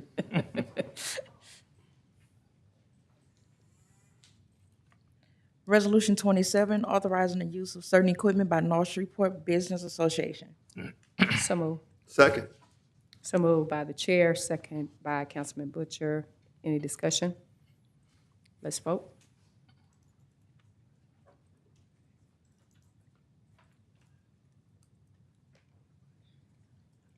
This passes with 7. Resolution 28, authorizing the mayor to execute a supplemental agreement with Ally Feener Jolly McClellan to provide engineering design relative to water improvement projects. So move. Second. So moved by Councilman Green, second by Madam Chair. Discussion? I have a question. Mr. Dark, and given the conversation that Mr. Daniel had on today about the equipment and the status of the machinery that is at the treatment plant, what is this company going to be doing as it relates to that? Anything? See, William is gone, but I can find the answer. I don't believe that, I think they're working on water and sewer main line projects. Okay. I don't think they're doing stuff in the plant. Okay. Do we have anything, or is there anything in the bond that calls for that? Any improvements at the plant? You have a good bit of money that was in the 24 bond issue, but it is for specific items in the plant. It's getting rid of some valves that are almost as old as the plant, getting a new cross-lake intake structure, things like that, that I think there's $20 million in the plant itself. Mm-hmm. Some of that, I assume, will end up being equipment, but it's certainly not going to meet all the needs that he described earlier. Okay. Thank you, sir. We'll call for the vote.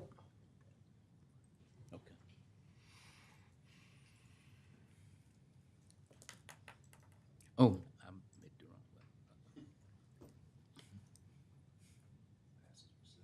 Passes with 7.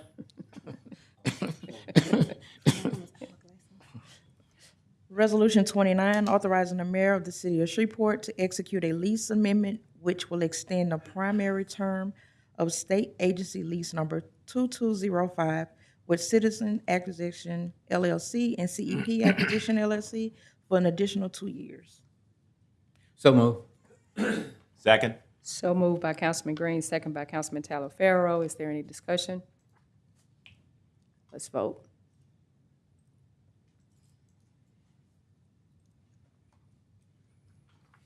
Passes with 7. Resolution 30, authorizing a request to be made to the Louisiana Department of Natural Resources, Louisiana State Mineral and Energy Board to seek public bids for an oil, gas, and mineral lease involving a property located in District C and D described herein, and to execute the lease for certain mineral interests owned by the city of Shreveport, and to authorize the mayor to execute any and all documents related to the intent of this resolution. So moved. Second. So moved by Councilman Talaferro, second by Councilman Butcher. Any discussion? Let's vote. Hit it, Jim. That passes with 7. Councilman Butcher. Mine's hung up. I couldn't. It says waiting. I'll vote for you. It's a Yes. Yes, yay.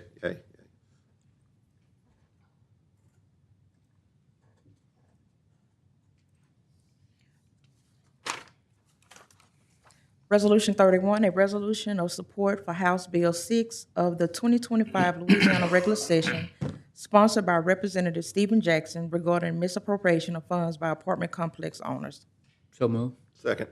So moved by Councilman Green, second by Councilman Butcher. Any questions or discussion? Let's vote.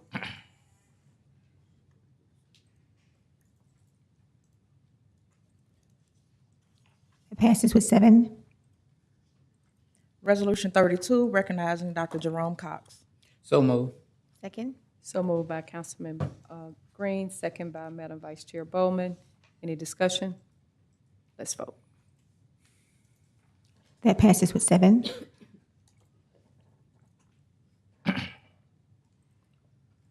Resolution 38, to allocate funds to specific not-for-profit organization from funds budgeted in other charges in the 2025 Riverfront Development Special Revenue Fund. So moved. Second. So moved by Councilman Green, second by Councilwoman Bowman. Any discussion? Ma'am? Okay. Councilman. I don't know if it's Mr. Dark or Mr. Edwards. The lady that got up and spoke, I'm a little confused. Is this $40,000? It doesn't have anything to do with the bond, does it? Not a thing. The bond money? No. No, sir, not a thing. Okay. This is funded from the Riverfront Fund, which is not part of your property taxes. So whether the bond had passed or failed, this doesn't affect this money? Not at all. Thank you. Councilman Butcher. Delaferro. Councilman Delaferro. I'd just like to make a statement, if I may, Madam Chair. Obviously, this is a hot topic, for me anyway, because I'm all about a process. And every year we see the same cycle. Nonprofits and charities and community organizations lining up before the City Council, making their case, hoping for another round of funding. These groups do incredible work, but the reality is that this model is neither efficient nor sustainable. Instead of forcing NGOs to rely on the political goodwill of elected officials year after year, we need to overhaul the system and create a pathway for long-term financial stability. Our solution should be simple: mentorship and private partnerships. As elected leaders, we should actively connect NGOs with companies that align with their mission, whether it's a local business, a corporate foundation, or a philanthropic donor. By building these relationships, nonprofits can secure funding through sponsorships and grants, rather than relying on government appropriations. This shift would allow NGOs to grow and thrive, free from the uncertainty of annual funding requests. With the right mentorship, they can develop sustainable revenue models, tap into corporate social responsibility initiatives, and build real, lasting community impact. Thank you, Madam Chair. Thank you. Attorney Edwards, would you please explain the process in legal form so the citizens will understand this process? Because what we've heard is how we're breaking the law. And so if we're breaking the law, then the parish is breaking the law, then the state is breaking the law, and the United States of America is breaking the law at the federal level. So please explain what the Constitution says and the exceptions that come along with it. Thank you, Madam Chair. The Article 7, Section 14 of the Louisiana Constitution of 1974 generally prohibits the donation of public funds, with certain enumerated exceptions. The relevant exception to that prohibition here is donations to cooperative endeavors for a public purpose. Subsection C of Section 14 allows for a public purpose, the state and its political subdivisions or political corporations may engage in cooperative endeavors with each other, with the United States or its agencies, or with any public or private association, corporation, or individual. The Code of Ordinances of the City of Shreveport operates similarly under Section 2653. The code prohibits the donation of public funds except for a public purpose. Subsection C under Section 2653 provides the requirements for the donation of city funds for artistic, cultural, civic, educational, charitable, or literary purposes to entities authorized to receive tax-deductible contributions other than the United States, the state of Louisiana, or its agencies or political subdivisions. So the requirements in subsection C include that a contract be signed with the city and the entity stating what the public purposes of the contribution are, and they must have city council approval. I also have already read that they have to be a corporation or an entity that is authorized to receive tax-deductible contributions under the tax code of the United States. City Council has followed this process for civic appropriations for many years. So, with that being said, civic appropriations are funded through the Red River Special Development Fund. That money is derived from the casinos. When Calvin Lester, a former Councilman Calvin Lester, put this up, there is a special fund for the allocation of these funds. It has nothing to do with streets, has nothing to do with special, the solid waste fund. It doesn't come with bond money. Bond money is specific to what is outlined in the bond in which the citizens of Shreveport, Louisiana has voted on. And if you paid attention to any of the council meetings, and if you paid attention to anything that we've said in the last 90 days when it comes to the police stations, we wanted to ensure that what you all voted on, that money was used specifically for. If you looked at the top of this particular resolution, it tells you directly where those funds are coming from. And those organizations do that by civic appropriations through a form that they complete. When it comes to nonprofits are, by the law, by federal law, regulated to open up their books to you. Their tax returns are open to the public. So at any time that you could do whatever request that you have. The city of Shreveport does a cooperative endeavor agreement. So nobody gets this money until that cooperative endeavor agreement is signed, and they have to follow through with what is outlined in that cooperative endeavor agreement. If not, and if they are found wrong and violating that, then they can be arrested. But to literally sometimes say what we don't need with nonprofits is just outlandish to me. Because anytime there's disaster, we're calling on a nonprofit. Absolutely. Anytime that there is something else that is of a horrific situation, we're calling on a nonprofit. What I found sometimes is that only applies to certain nonprofits. It's not to all. It is to certain nonprofits. $10,000 is a lot to some nonprofits if that's what they're basing this on and only relying on that from the city. But I would probably want to say that if you open up the books of the nonprofits, of the 20 plus nonprofits that we have listed on here, the city of Shreveport, there's a small amount when you talk about 10, 15, whatever $1,000, when our largest recipient receives $325,000. The next recipient receives $200,000 by state allocation that has to come through the city of Shreveport, through the Red River Development Fund, and the Senate voted on that. So again, please do not mischaracterize the works that these individuals do for our communities. These are collaborative partnerships.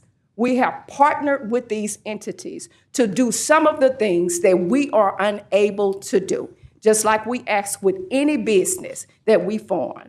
Nobody is swindling money and going in your pocket. That is just an absurd observation and a defamatory comment to make. The festivals that are here in Shreveport, one of the 3 largest festivals that are here, bring tourism dollars to our city.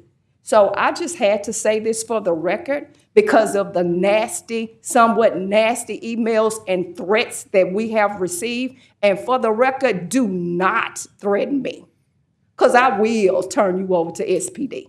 Don't do that, because it's unnecessary. We are a collective and a melting pot. White, black, Jew, Greek, whatever it is that you want to call yourself. We are here to work together to build Shreveport, Louisiana. You may not like what some people say, but for the most part, let's take a look at what they do. Because people can tell you anything, but just watch their actions. Councilman Jackson. Thank you, Madam Chair. I echo all of the sentiments that you just spoke of. We started this meeting talking about the crime stats that are down, which doesn't get enough noise. So I'm going to keep reiterating that. But SPD does a great job of catching criminals when we talk about crime prevention, when I was on the campaign trail and we talked about crime prevention, SPD, it's not a lot they can do to prevent crime. But these nonprofits are in the communities talking to and preventing future criminals. I'm going to say that again. The way we stop crime is preventing future criminals. It's helping individuals where they are. These are what these nonprofits are doing. That's why the city council are supporting these nonprofits and others, because these are the works that help with SPD to prevent and keep crime off of our streets. So we're asking not only these nonprofits, but we're asking others nonprofits to continue to do the work that you're doing, because that's how we keep crime down. That's how we help our SPD officers to prevent future crimes from happening. Thank you. Madam Chair. Councilman Green. Madam Chair, I'd just like to say that it's sad when you just single out a couple of nonprofits to say that they don't deserve it, whereas SRAC gets over $650,000. Nobody says anything because that's SRAC. They wonderful. They just, you mean $650,000 versus $10,000 or $15,000, and the young man just got up here and said what all they do? It's sad that we will punish people and kids because we don't like the individual. You know, don't judge me by how I look, but judge me by what I do. Don't judge me by what I say, but judge me for what I do. They've come up here, they gotta defend $15,000. You ain't gotta come and defend $650,000 because they good people. They just gonna do the right thing. How does that, we need to make sense. And then when you go to talking about bonds, that like we gonna break the law with the bonds, and you voted for the bonds and now you giving this money away. This is coming from the riverfront. This is, since Calvin Lester, I was on the council when he drafted this legislation about helping nonprofits. And so for people to say, well, I voted for the bond and we ain't gonna trust y'all no more with a bond. The mayor worked hard to get the bond. He had a committee. He had folk from all of our districts to go out and to say to the citizens, what is it that you need? This council has specifically stood right here, sit right here, and said to the mayor, we need you to do A, B, C, D with the bond. Mr. Mayor, is that true? And so why do we get the bond in for $10,000 or $15,000 to help somebody? Not what we can't do, but what we can do.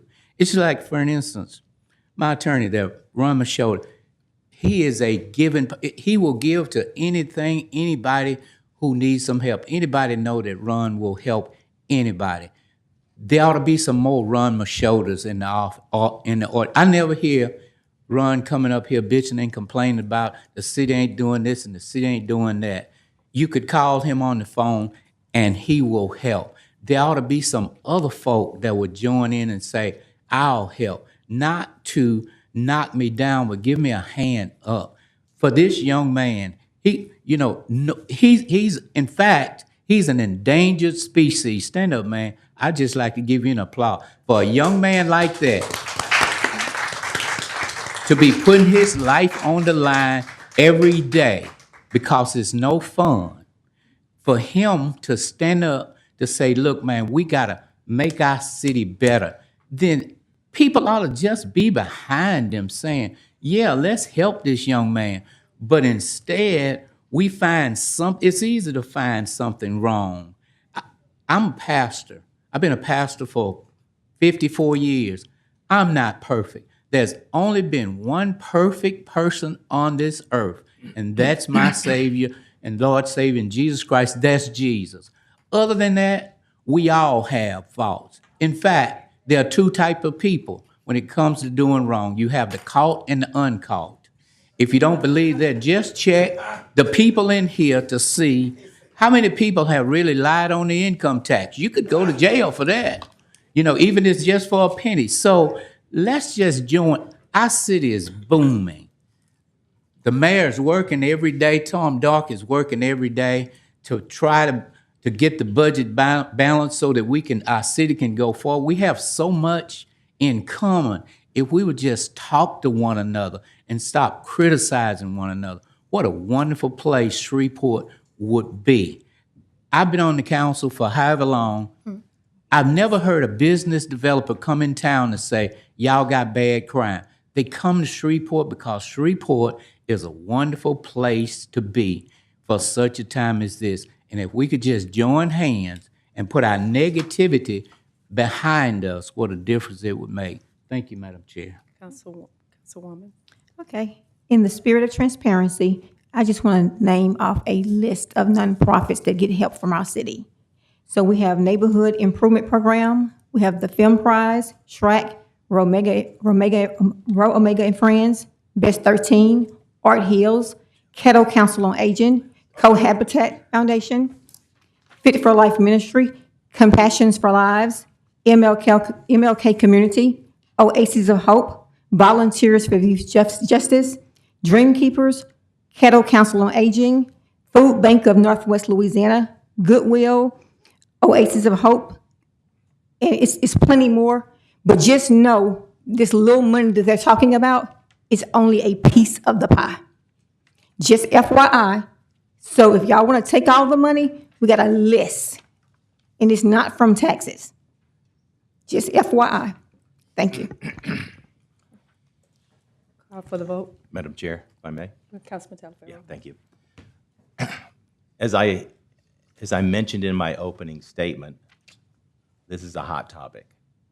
And the reason it's a hot topic is because we're talking about taxpayer dollars regardless of where they come from. My statement was only to pledge to make the process better. It's not to slam any NGOs. It's not to slam where the money comes from.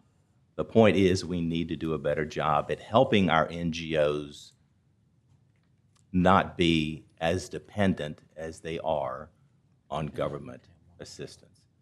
As I would want for anybody to be, whether you're homeless or whether you're a civilian, a business and so forth, I want you to be independent of government.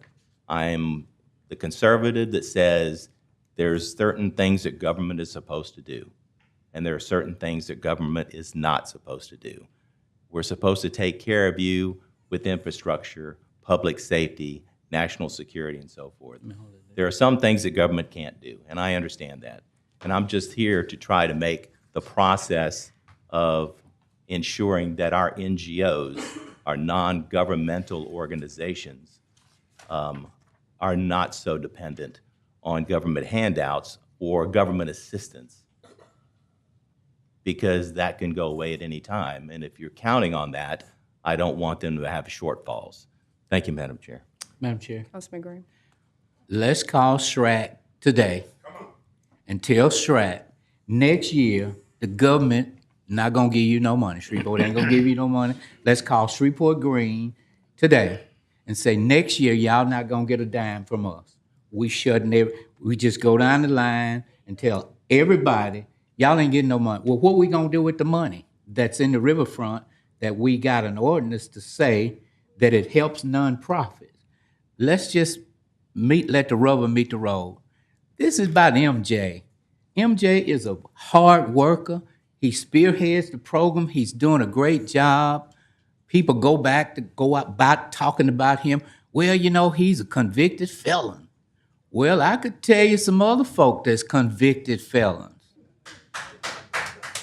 Let's just stop dancing around and just tell the truth. This is about an individual. This is about individual. This ain't about work. This is just about, I don't like him because I know some other folk, y'all could watch TV, and there's a lot of stuff going on in America today. So if you're going to talk about one, let's just talk about all of them. Thank you, Madam Chair. We'll call for the vote. Madam Clerk, mine is stuck. Mine's Thank working. you. Yeah.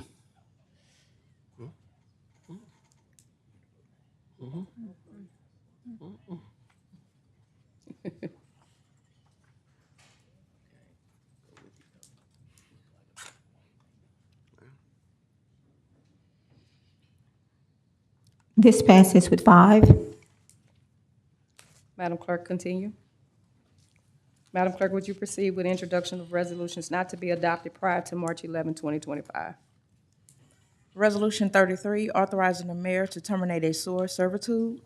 Resolution 34, approving an annual payment in lieu of tax in accordance with a term sheet issued by the Northwest Louisiana Finance Authority to Louisiana Historic Redevelopment.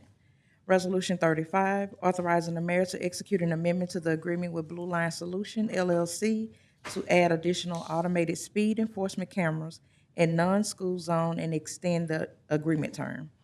Resolution 36, authorizing the mayor to execute a supplemental agreement with Burns & McDonnell Engineering Company to provide water and sewer program management. And Resolution 37, authorizing the mayor to execute an agreement with Burns & McDonnell Engineering Company to provide streets and drainage improvement program management. So moved on introduction. So moved and second. Madam, would you please proceed with introduction of ordinances not to be adopted prior to March 11, 2025? Who seconded the introduction? Green? No, Councilman Brooks. Brooks? It's still hourglass and You don't have to vote. There you go. Got it? Okay. Okay. Ordinance 9, amending the City of Shreveport, Louisiana 2025 Capital Projects Fund budget, appropriating the funds authorized herein. Ordinance 10, amending the City of Shreveport, Louisiana 2025 Capital Projects Fund budget, appropriating the funds authorized herein. Ordinance 11, amending the 2025 Water and Sewage Enterprise Fund budget. Ordinance 12, amending the 2025 Community Development Special Revenue Fund budget. Ordinance 13, approving and directing the execution of cooperative endeavor agreement between the City of Shreveport, State of Louisiana, the Economic Development District A, and providing for other matters with respect thereto. Ordinance 14, approving and directing the execution of a cooperative endeavor agreement between the City of Shreveport, State of Louisiana, and the Economic Development District F, and providing for other matters with respect thereto. Ordinance 15, amending section 94-161 and 94-167 of the City of Shreveport Code of Ordinance relative to discontinuance of services, adjustments for non-residential water and sewage service accounts.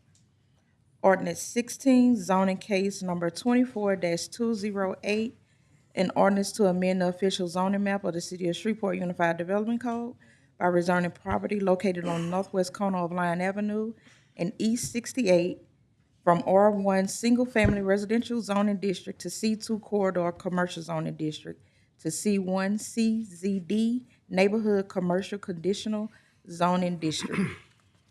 Ordinance 17, zoning case number 24-210C, an ordinance to amend the official zoning map of the City of Shreveport Unified Development Code by rezoning property located on the north side of Forston Street, approximately 300 feet east of Highway 1, from I-2 Heavy Industrial Zoning District to IMU Industrial Mixed Use Zoning District. So move for introduction. Second. Madam Clerk, please proceed with ordinances on second reading and final passage. Ordinance 40, an ordinance to authorize the lease of portions of Stageworks Louisiana, a city-owned property to G Unit Film and Television, Louisiana. This has been postponed to March 25th. Excuse me. Ordinance 8, to amend Chapter 38 of the City of Shreveport, Louisiana Code of Ordinances relative to dumpsters on residential property. And this has been... Yes, Mr. Edwards, can we have discussion on this, please? Say that one more time. Can we have discussion Yes. on 38? Second. Second. Are you still postponing? Are you I adopting? think it was some questions Can you have discussion on that? Sure. It's Okay. been moved in second by Councilman Jackson, second by the chair. To Welcome adopt for or discussion. postpone? To adopt or postpone? Just to get it on the floor.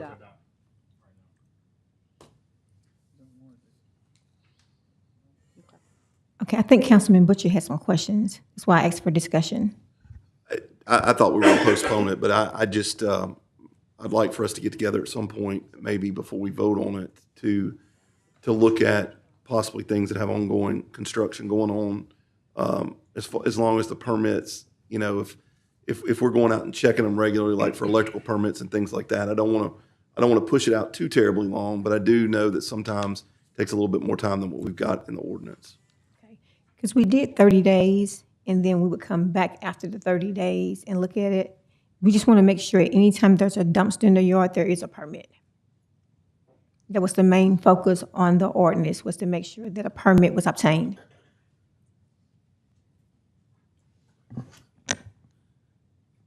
Madam Chair. Attorney Edwards, I'm sorry. Absolutely, any changes, any discussions that you want to have about it, I'm happy to continue to work with you, Councilwoman Bowman, about the drafting of that ordinance. I believe our last discussion, we discussed potentially sending it to the Public Safety Committee to be discussed there. I know there was some discussion yesterday during the work session about a public safety meeting perhaps as soon as, I think, March 5th. Or 4th, March 4th. I can certainly have whatever amendments or additional drafting done in time for the public safety meeting that's being discussed to be planned for next week. Thank you.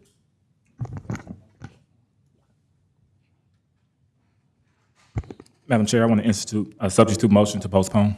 Second. So it's been a substitute motion by Councilman Jackson, second by the chair. Any discussion?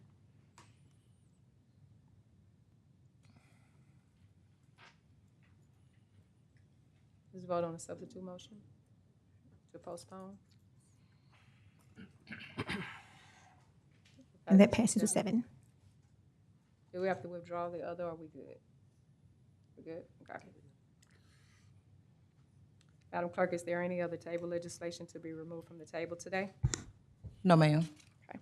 We have no property standards appeals, ZBA or ABO appeals to consider today. We have the following: MPC case to consider, case number 24213-C, appealed by Attorney Ronald J. Machota on behalf of Forbing Bluff Timber Company and Ruth Norton for 9500 Block of Willoughby Road, special use permit and site plan for Gabby Linton, Auto Group, Take 5 vehicle repair, minor and drive-through facility in Councilman Butcher's district. Good afternoon. Attorney Machota, welcome to the City Council. Thank you. Ron Machota, 628 Stoner, Shreveport, on behalf of Forbing Bluff Timber Company and Miss Ruth Norton. And Madam Chair, I like your placard. Madam Vice Chair, I like your new placard. Thank you, Ms. also. Johnson. Hughes. I was at the MPC meeting a couple of weeks ago, and I heard the presentation made by Mr. Kent, Mr. Sidney Kent, not Mr. Fred Kent. And I heard the presentation made by the engineer and a person from Take 5. And I thought about one thing. I brought up a pipeline, and nobody just seemed to blow that off. A pipeline? Where? There's no pipeline there. So I left, and I got back to the office, and I got on the internet and got to the clerk website, and I thought, well, let me get a history on this piece of property. So back in 2013, Paul Cush owned that property, and he owns the Cush Grocery across the street. And he happens to be my first cousin also. So I'm very familiar with that location and the property. And he sold it to Kinderhawk in 2013. Well, Kinderhawk is a pipeline company.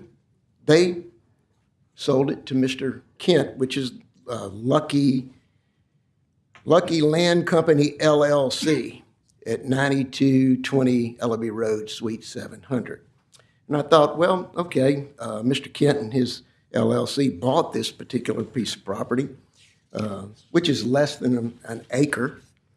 And I thought, well, you know, where is that pipeline? And lo and behold, on the same day that Mr. Kent bought this piece of property, he did an easement for the pipeline.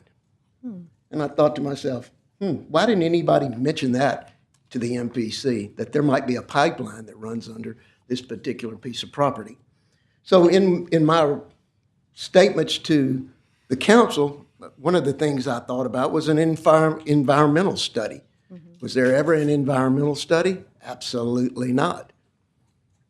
Why? Nobody knows. So what's under that land? We don't know, except a pipeline that Mr. Kent gave an easement to that runs all the way up Ellaby Road in front of the Norton Estate. So my point is, I'm not sure everybody was forthcoming when they were talking to the MPC about this great new venture that's going to come on this corner. Well, then the Take 5 guy got up and he started talking about, we're going to have only 40 cars a day. And guess what? The standard oil change is $75. The deluxe oil change is $125, according to their website. So let's say they did 40 cars a day. That'd be $4,800 a day. Mr. Kent earlier told you that this is going to be a boom to Shreveport, that we're going to get more tax money. Well, the gross on that would be $33,600 a month. That's not a lot of tax dollars when we have to worry about the traffic. It is a terrible corner. The engineer for Mr. Kent, or Take 5, who was here at the MPC hearing, said traffic is a mess there. That's his exact words. He's here today to tell you and confirm to you that corner is terrible. It is a mess. He gave the best description he could. Coming northbound down Ellaby Road, the ingress and the egress they want to use for this is a designated turn lane. So when you stop to get out of Take 5, you're going to be in a turn lane. You're going to back traffic all the way back up to the Norton Ellaby Road as far as you can go. And they said, well, we're only going to be really busy between 10 and 2. They have no idea when they're going to be busy. Construction was going to take 4 to 6 months. So during that 4 to 6 month period, what are we going to do? Traffic going to be backed up everywhere. And then when you do Flournoy Lucas Road, going crossways, you have all the nursing homes and the facilities there. Those people are going to Kroger. They're going to that shopping center. It's a danger. The kids that are going to school, to Byrd, Loyola, all from the south out there. Shreve. Thank you. Backing up. They're trying to get to school by 7:20, 7:40, or 7:50. The traffic is horrendous. The day I was here at the MPC hearing, I went out to Cush Grocery, stood on their property, along with one of the members from the MPC, who we didn't meet there together, but he just happened to be out there also. And cars just running the red light, crossing the center line. So the benefit of $33,000 a month from gross sales from Take 5, and we're going to risk lives of people. You had 33 people file objections with the clerk of the council this week before the noon deadline. So the point is, I think the MPC is a great organization. I was on it for 4 years, maybe even 6 years, and chairman for a couple of years. They do good work. In this particular case, I don't think this was investigated properly. So what do you normally do when you have a traffic problem? You get a traffic study. No traffic study in this case. Still don't have a traffic study. They're coming up here to tell you, oh, it's going to be fine, the traffic's fine, don't worry about it, without a traffic study. So our point today is we're not against business. We want businesses to come to Shreveport, but we want safe businesses. What's going to happen when Take 5 grosses for the year $390,000, and they've got employees, they've got expenses, overhead, electricity, things of that nature, and they can't make it at that corner? What do we have? We have an oil change place. What are they going to do with the old oil? Did they ever address that are going to take that oil away? We don't know what's going to happen to that site. So for those reasons, we think that this council should grant our appeal and deny the request by Alter Group in this case. The last thing I want to tell you is that when they sent out the original notice on December 17th, 2024, the MPC did, and they indicated that this would be a oil change place and that you would only be there for 10 minutes and that you sit in your car for 10 minutes while they do the oil change. That's what the December 17th, 2024 letter said. And that the store hours would be 7 a.m. to 8 p.m. Monday through Saturday and 8 a.m. to 5 p.m. on Sunday. When the Take 5 gentleman was here, he said, no, that time was really 8 a.m. to 8 p.m. So I don't know whether that's consistent with what the neighborhood association heard that day or not, because I wasn't at that particular meeting. So in essence, what we're asking you today is, because of the traffic, the ingress, the egress, no traffic study, no environmental study, deny this application. And I don't believe for a moment that they turned down 4 other people or 3 other people, a coffee shop, this or that. The only people that are interested in getting this approved today are the ones that have a financial interest. We don't have a financial interest. We're here because we're worried about the traffic. We're worried about that corner. We want Shreveport to grow, but we want it to grow in a manner that's consistent with safety. Any questions? Attorney Machota, how long is the pipeline? We don't know how long this particular pipeline is as far as on this corner, but it runs all the way up Ellaby Road. Ms. Norton is here present today, and she can testify about the pipeline. And in fact, she has pending litigation against this pipeline for them not completing and doing what they're supposed to do per their agreement with the Norton family. So for those reasons, we're totally opposed to this zoning or this special use permit. Madam Chair. Yes, Councilman Butcher. Mr. Machota. Yes, sir. This is a gas pipeline, correct? I believe so, yes, sir. Do we have any idea where it runs on the property? I do not. And I don't know if they know where it is. You know, they build these big pits that they walk up under to change the oil. I just am curious if all that was carried off, and I'll ask Mr. Craig that when we get to that point, if that was included in his engineering. Was there not an engineering study? Ma'am? Was there not an engineering study? I'm not sure about that, to be quite honest with you. I'll let them address that. Councilman Talaporte. Thank you, Madam Chair.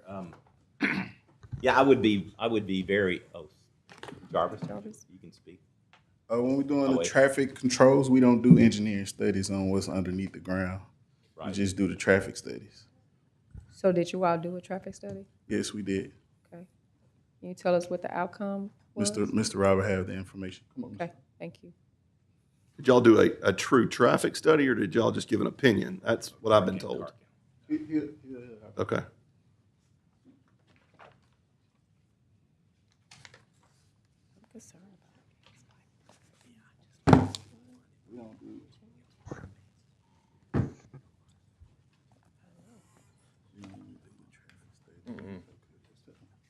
No, we did not do a traffic study. That is the responsibility of the applicant. That's something, if we request it, they are responsible for. Okay. Was it a request for it, Mr. Robert? No, no, ma'am. We did not request one. Mhm. DOTD did not request one because it is a low volume facility Mhm. that they are proposing. Mhm. So we didn't request one. Okay. Mr. Jean? Thank you.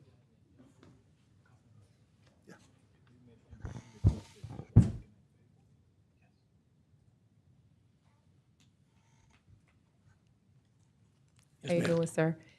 Was a traffic study a recommendation from any of the board members from MPC? No, ma'am. Well, We rely on, when it comes to traffic, Mhm. we rely on the experts that do that, and that's DODT's traffic engineer and also the city traffic engineer. was And we a was seek a advice from was them. a pipeline disclosed? I do not know anything about the actual pipeline at all. So we didn't, it was not on our radar when we were reviewing. I don't recall it being discussed. So, Mr. Jean, while you're up here, I'm sorry. Yeah, if you want to go ahead. While you're up here, this is basically, we discussed this yesterday. This is more or less, it's already zoned for this particular thing, but we have to get a special use exemption because it's an auto mechanic, basically. Well, it's a automobile repair minor, and it also has a drive-through component with it. So those two items have to be approved as a special use permit. So it's zoned properly, but as I explained yesterday, that sometimes there are uses that within a particular district that may be heavier than what some of the base district is, and we think they can be allowed if we have a certain amount of scrutiny and take a look at it. And then we use the site plan process to mitigate potential issues. So my biggest concern is the traffic. I mean, I am concerned about the pipeline, and even though we had 30-something people that sent us something, I've probably received 100 emails and phone calls about it that are not in favor of it, and I've received 3 that are in favor of it. So it's concerning to me. I've lived in that area since 1986, and I've watched it grow up.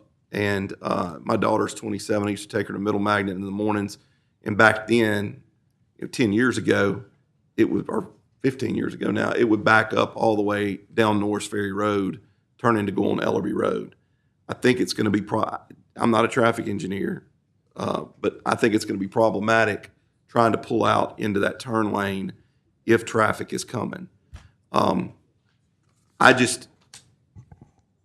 The conflict that I do have a little bit is that there has not been a traffic study done, and I'm concerned that there could be other uses go in there, and the MPC would not require a traffic study. So if you wanted to build a strip center or something like that didn't need a special use, you're just telling me that they could go ahead and start building without a traffic study. What I'm saying is we rely on, anytime we do any site plan, and there's a site plan associated with a special use permit, we have, if it's within the jurisdiction of LODD, Louisiana Department of Transportation and Development, we have a good relationship with their traffic engineer. We're constantly talking to them. We talk to them. That's one of the first things we check is access management. And then we also have a very good relationship with the city traffic engineer. So we don't have traffic engineers on staff. We do not have traffic planners on staff. We rely on that expertise, and we reach out. And if they are telling us they want a traffic impact study, we make sure that that's included in our report. I just think I've witnessed numerous accidents. Councilman Brooks will tell you that I used to be the fire chief out there, and I've worked. No, you weren't. Yeah, well, yeah. I've worked numerous accidents at the foot of that hill back before traffic was bad. I think she's probably lost power 200 or 300 times from people hitting poles and cars rolling, and it's a bad spot. But I also am for free enterprise, and I want us to bring new businesses into the city. but there's some boxes that I want to get checked, but we'll finish this. I'm good. I got everything I need from Mr. Madam Jean. Chair. Yes, Councilman Johnson. Just for clarification, the traffic study was not required by DOTD based on the type of business that was coming or Yeah, the area. What they do is they look at trip generation, is expected, and there's certain types of businesses that have a lot more trip generation. And so if there's something that they believe that could be problematic, well, then they want it studied. Okay, so they did feel like this was a low traffic business. Yes. That's why they didn't require it. Yes. So that is what trip generation means? Yes. Okay. And there's a manual that the traffic engineers use that kind of tell you what that trip generation is. We refer to them sometimes just to get a feel for whether or not we might have an issue. But it's a science into itself. And so we always rely on the experts. Ellaby Road south of Flournoy Lucas is not a state highway. It's a city and parish highway, correct? I believe so. 523 turns at Flournoy Yeah, Lucas. yeah. So it goes up to the red light, and then it takes a left, and then it becomes a parish and city roadway. So this is actually going to be entering on a city roadway. So what happens with anything that there's up to a quarter mile of an intersection, ground intersection of a state route, they have jurisdiction and we consult with them. But we also, if there's a city street involved, we always also consult with the traffic engineer. Okay. So that's why you have both entities involved. Thank you. Mr. Kent?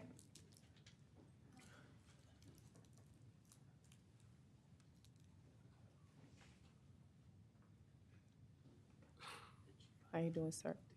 So you've heard the area of concerns Yes. that's been presented today. Can you elaborate on the I'll pipeline? be happy to. Did you have knowledge of the pipeline?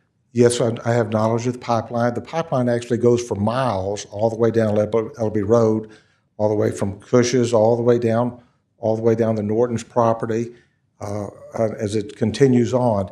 And so there are miles and miles of pipeline all over the city of Shreveport.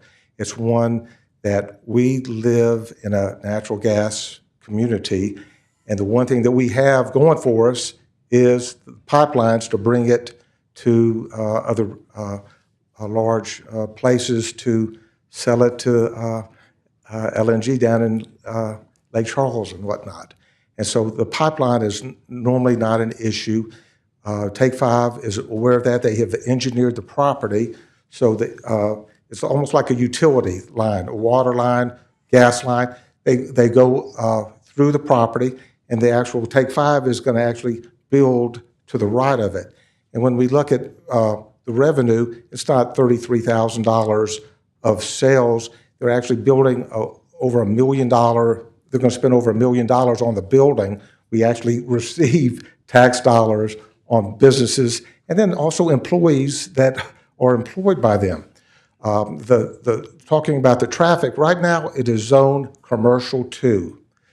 I can build tomorrow. I have to go through and get a permit to build, but I could build a structure there and have up to 3,000 square feet and actually not even have to go through the city council or whatnot. The reason that I've waited for somebody that had a low usage of cars is I was trying to find what's best for everybody in the entire area. And because of that, with 40 cars a day, that was the least of all possible alternatives. Mr. Michaud, I'll be happy to show you the drawings that CC Coffee actually did, and they'll have the date on it from the different emails. But with that, it's just strictly a matter of what is best for the community. If the Take Five doesn't go there, then what can go there is a small single-use building or a small strip center with possibly 2 tenants. Both of those will have over 40 customers, or normally would have more than 40 customers. And so it's one of, I think this is the best for all parties. And I've offered to sell this property to the Nortons, and that way, if they don't want it and Commerce wanted to make a park out of it, that is fine with me. But before I even signed the contract, I actually called Ms. Norton and said, before I sign this, I want to make sure that you're okay with it. And she says, Fred, I already have too much land, I don't need any more. So the situation that we find ourselves is we have a business here in Shreveport that's already here, good corporate citizen. They want to expand to another location, and I believe that this is the right use for this. So let me ask you this question. Yes, ma'am. So you were at the MPC meeting, correct? Well, I was actually out of state, so Okay. my father came to the MPC meeting and he spoke. So did you have a meeting with the neighborhood? Yes, we had a meeting with the neighborhood. And so There were did- 9 people that attended the meeting. 4 of them were from my actual, it was my wife, my realtor, myself, Commissioner John Atkins, and then there were 5 other people that were there to ask questions to take 5. So the 33 individuals that were opposed to this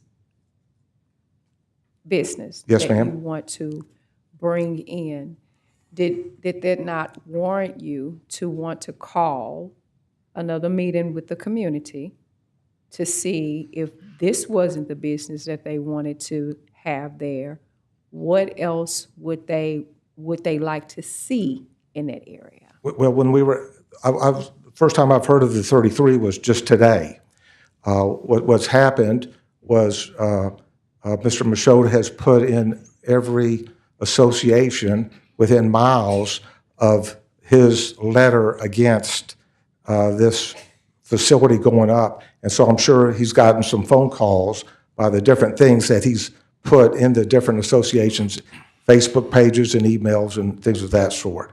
And so all I knew was the 5 people were at the neighborhood meeting, and I thought the Take 5 representative did a wonderful job explaining what their plans were, what they were trying to do, and someone that has 1,200 locations, they know what their customer count is. And so this is somebody, they average 40 at their 1,200 locations. It will be, they've been in Shreveport for years. I've seen them on the Bert Coons and Uri Drive location for years. And very seldom, I never see somebody pull in, you know what I mean? Because it only takes you, the normal route's gonna be, you're gonna be coming down Ellaby Road, you're gonna take a right into the Take 5, you're gonna sit in your car, and they work underneath it. It takes about 10 minutes to change the oil, and I'm sure they changed the water and the window washer, and then you can see the plan, they turn around, and then they pull out. I don't think anybody is disputing what Right. the business does. Yes, ma'am. I don't think anybody is disputing that. Correct. But it's very difficult to ignore the concerns of the residents that live in that area because they live there. And so if traffic is an area of, is a concern for the individuals in that area, and then there wasn't a traffic study performed, and regardless if a neighbor or whomever else put this on Sure. social media, that it galvanized for the councilman to receive a number of calls, then there is a concern. Absolutely, Madam Chair. For that you have to take in consideration. Where this business may be good in the location that you spoke about, but it may not be good in this location if you're met with this particular, because it's a congested area, and we know it's a congested area without any traffic study being done.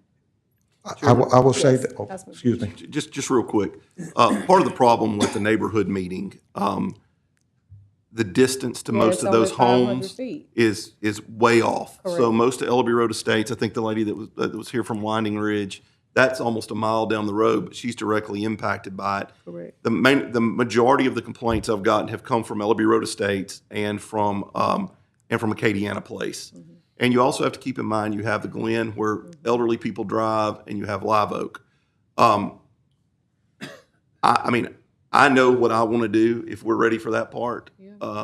My suggestion is, call. my suggestion is we remand this back to the MPC for a traffic study. And I would like to see an environmental study and a drainage study as well on it, because drainage was brought up. And you can go out there and see visibly how the property kind of slants a little bit to where the old road bed was. I want to make sure that that doesn't create drainage, because I already asked Jarvis the other day, we're going to have to dredge Ellaby Road. So all that water is coming down Ellaby Road. Where's it going to go? So that's what my recommendation is. So I make a motion that we remand this back to the MPC for a traffic study, engineering study showing where the pipeline is, and a drainage study as well. Second. Question. Discussion. Yeah, Councilman, you know, I'm out there at your area all the time, at that area. Getting those potatoes? Yes, sir. So I don't want nothing to interfere me going to Silver Star. It's, I mean, it's traffic. You and them cheese fries. Boy, you and these cheese fries. Well, and let me explain why my motion is this. Because of the complaints that we have, and Mr. Thomasek, I trust everything that he does, but we need something in writing from an independent traffic study.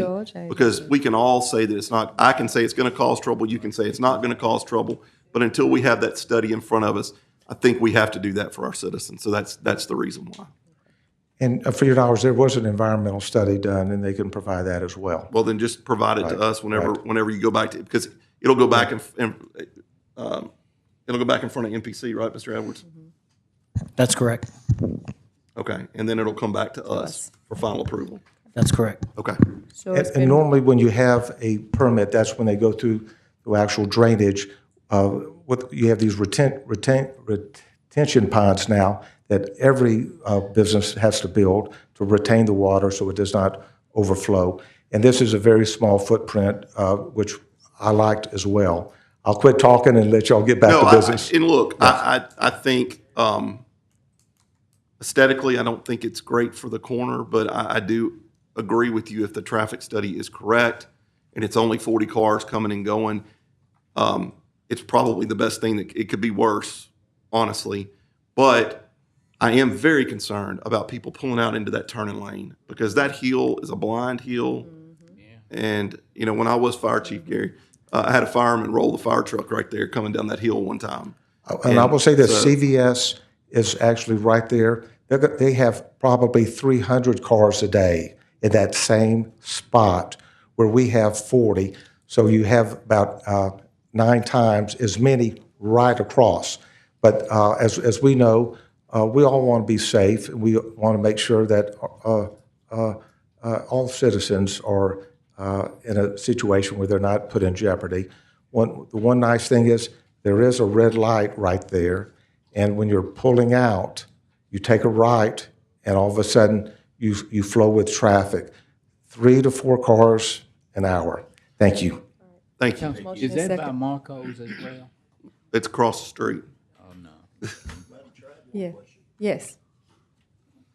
Mr. Machota. Yes, sir. Is your group, or your client, are y'all opposed because it's the 5-minute oil change, or are you opposed to anything going there? Not anything going there, but remember, this is less than an acre. And he's talking about a retention pond. Where is it going? This is a small area. I mean, very small. And he's going to, when he said there's going to be 300 cars coming out of CVS, well, the heck, that makes it worse, because he's now knows, he's telling y'all there's 300 cars a day coming out of there, and when this one's 40. That's another 40 cars added to this traffic jam out there. But anything that he built there would be traffic, obviously. But the citizens will be able to know what's going there and be able to voice an opinion with a neighborhood meeting. Right. And so this neighborhood meeting, they told him it was going to be 1,682 feet. When he gets to the MPC hearing that day, they reduce it to 1,492 feet.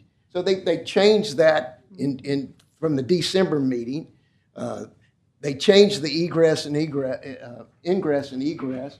We don't know where the ingress and egress is. I was just curious. It's Councilman Butcher's district, so I'm going to support his motion. Thank you. But I just was wondering if you would be happy with, if it was just because of the oil change. It's not because of that. Okay. It's the traffic problem. It's a safety issue. Okay, thank you. Yes. Mr. Jean, real quick, are we gonna have another community meeting on this? Will it go back for a community meeting since we've remanded it? We certainly can do that, sir. I would suggest that maybe hold two, if that's okay. And I just don't. We're gonna have to get it out to the homeowners associations where people can come.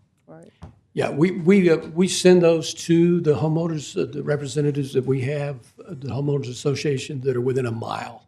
Okay, good. But we'll but a do that mile's again. not enough. Yeah, it's a, yeah. It's not enough. I know that when the first meeting came up, the Ellerby Road people did not know about it, and I watched all the traffic about it, and there were several of them that were scrambling to get there. I had somebody in town that had an event that we had to go to, so John Atkins went for me, but John said it wasn't very well attended. So, Mr. Jean, can you, when you all get ready to have the neighborhood participation meeting, would you send that to the clerk and Dr. Johnson? And therefore, they could do a follow-up with with Councilman Butcher, and then that way, if there is a listing of the extended neighborhoods out there, then Dr. Johnson can reach those neighborhood association presidents to make them aware about the neighborhood participation. Sure, we'd be glad to do that. Okay. Thank you. all right, thank you. You ready to vote? Call for the vote. Okay. Remand back to Ready. the MPC With conditions. with conditions.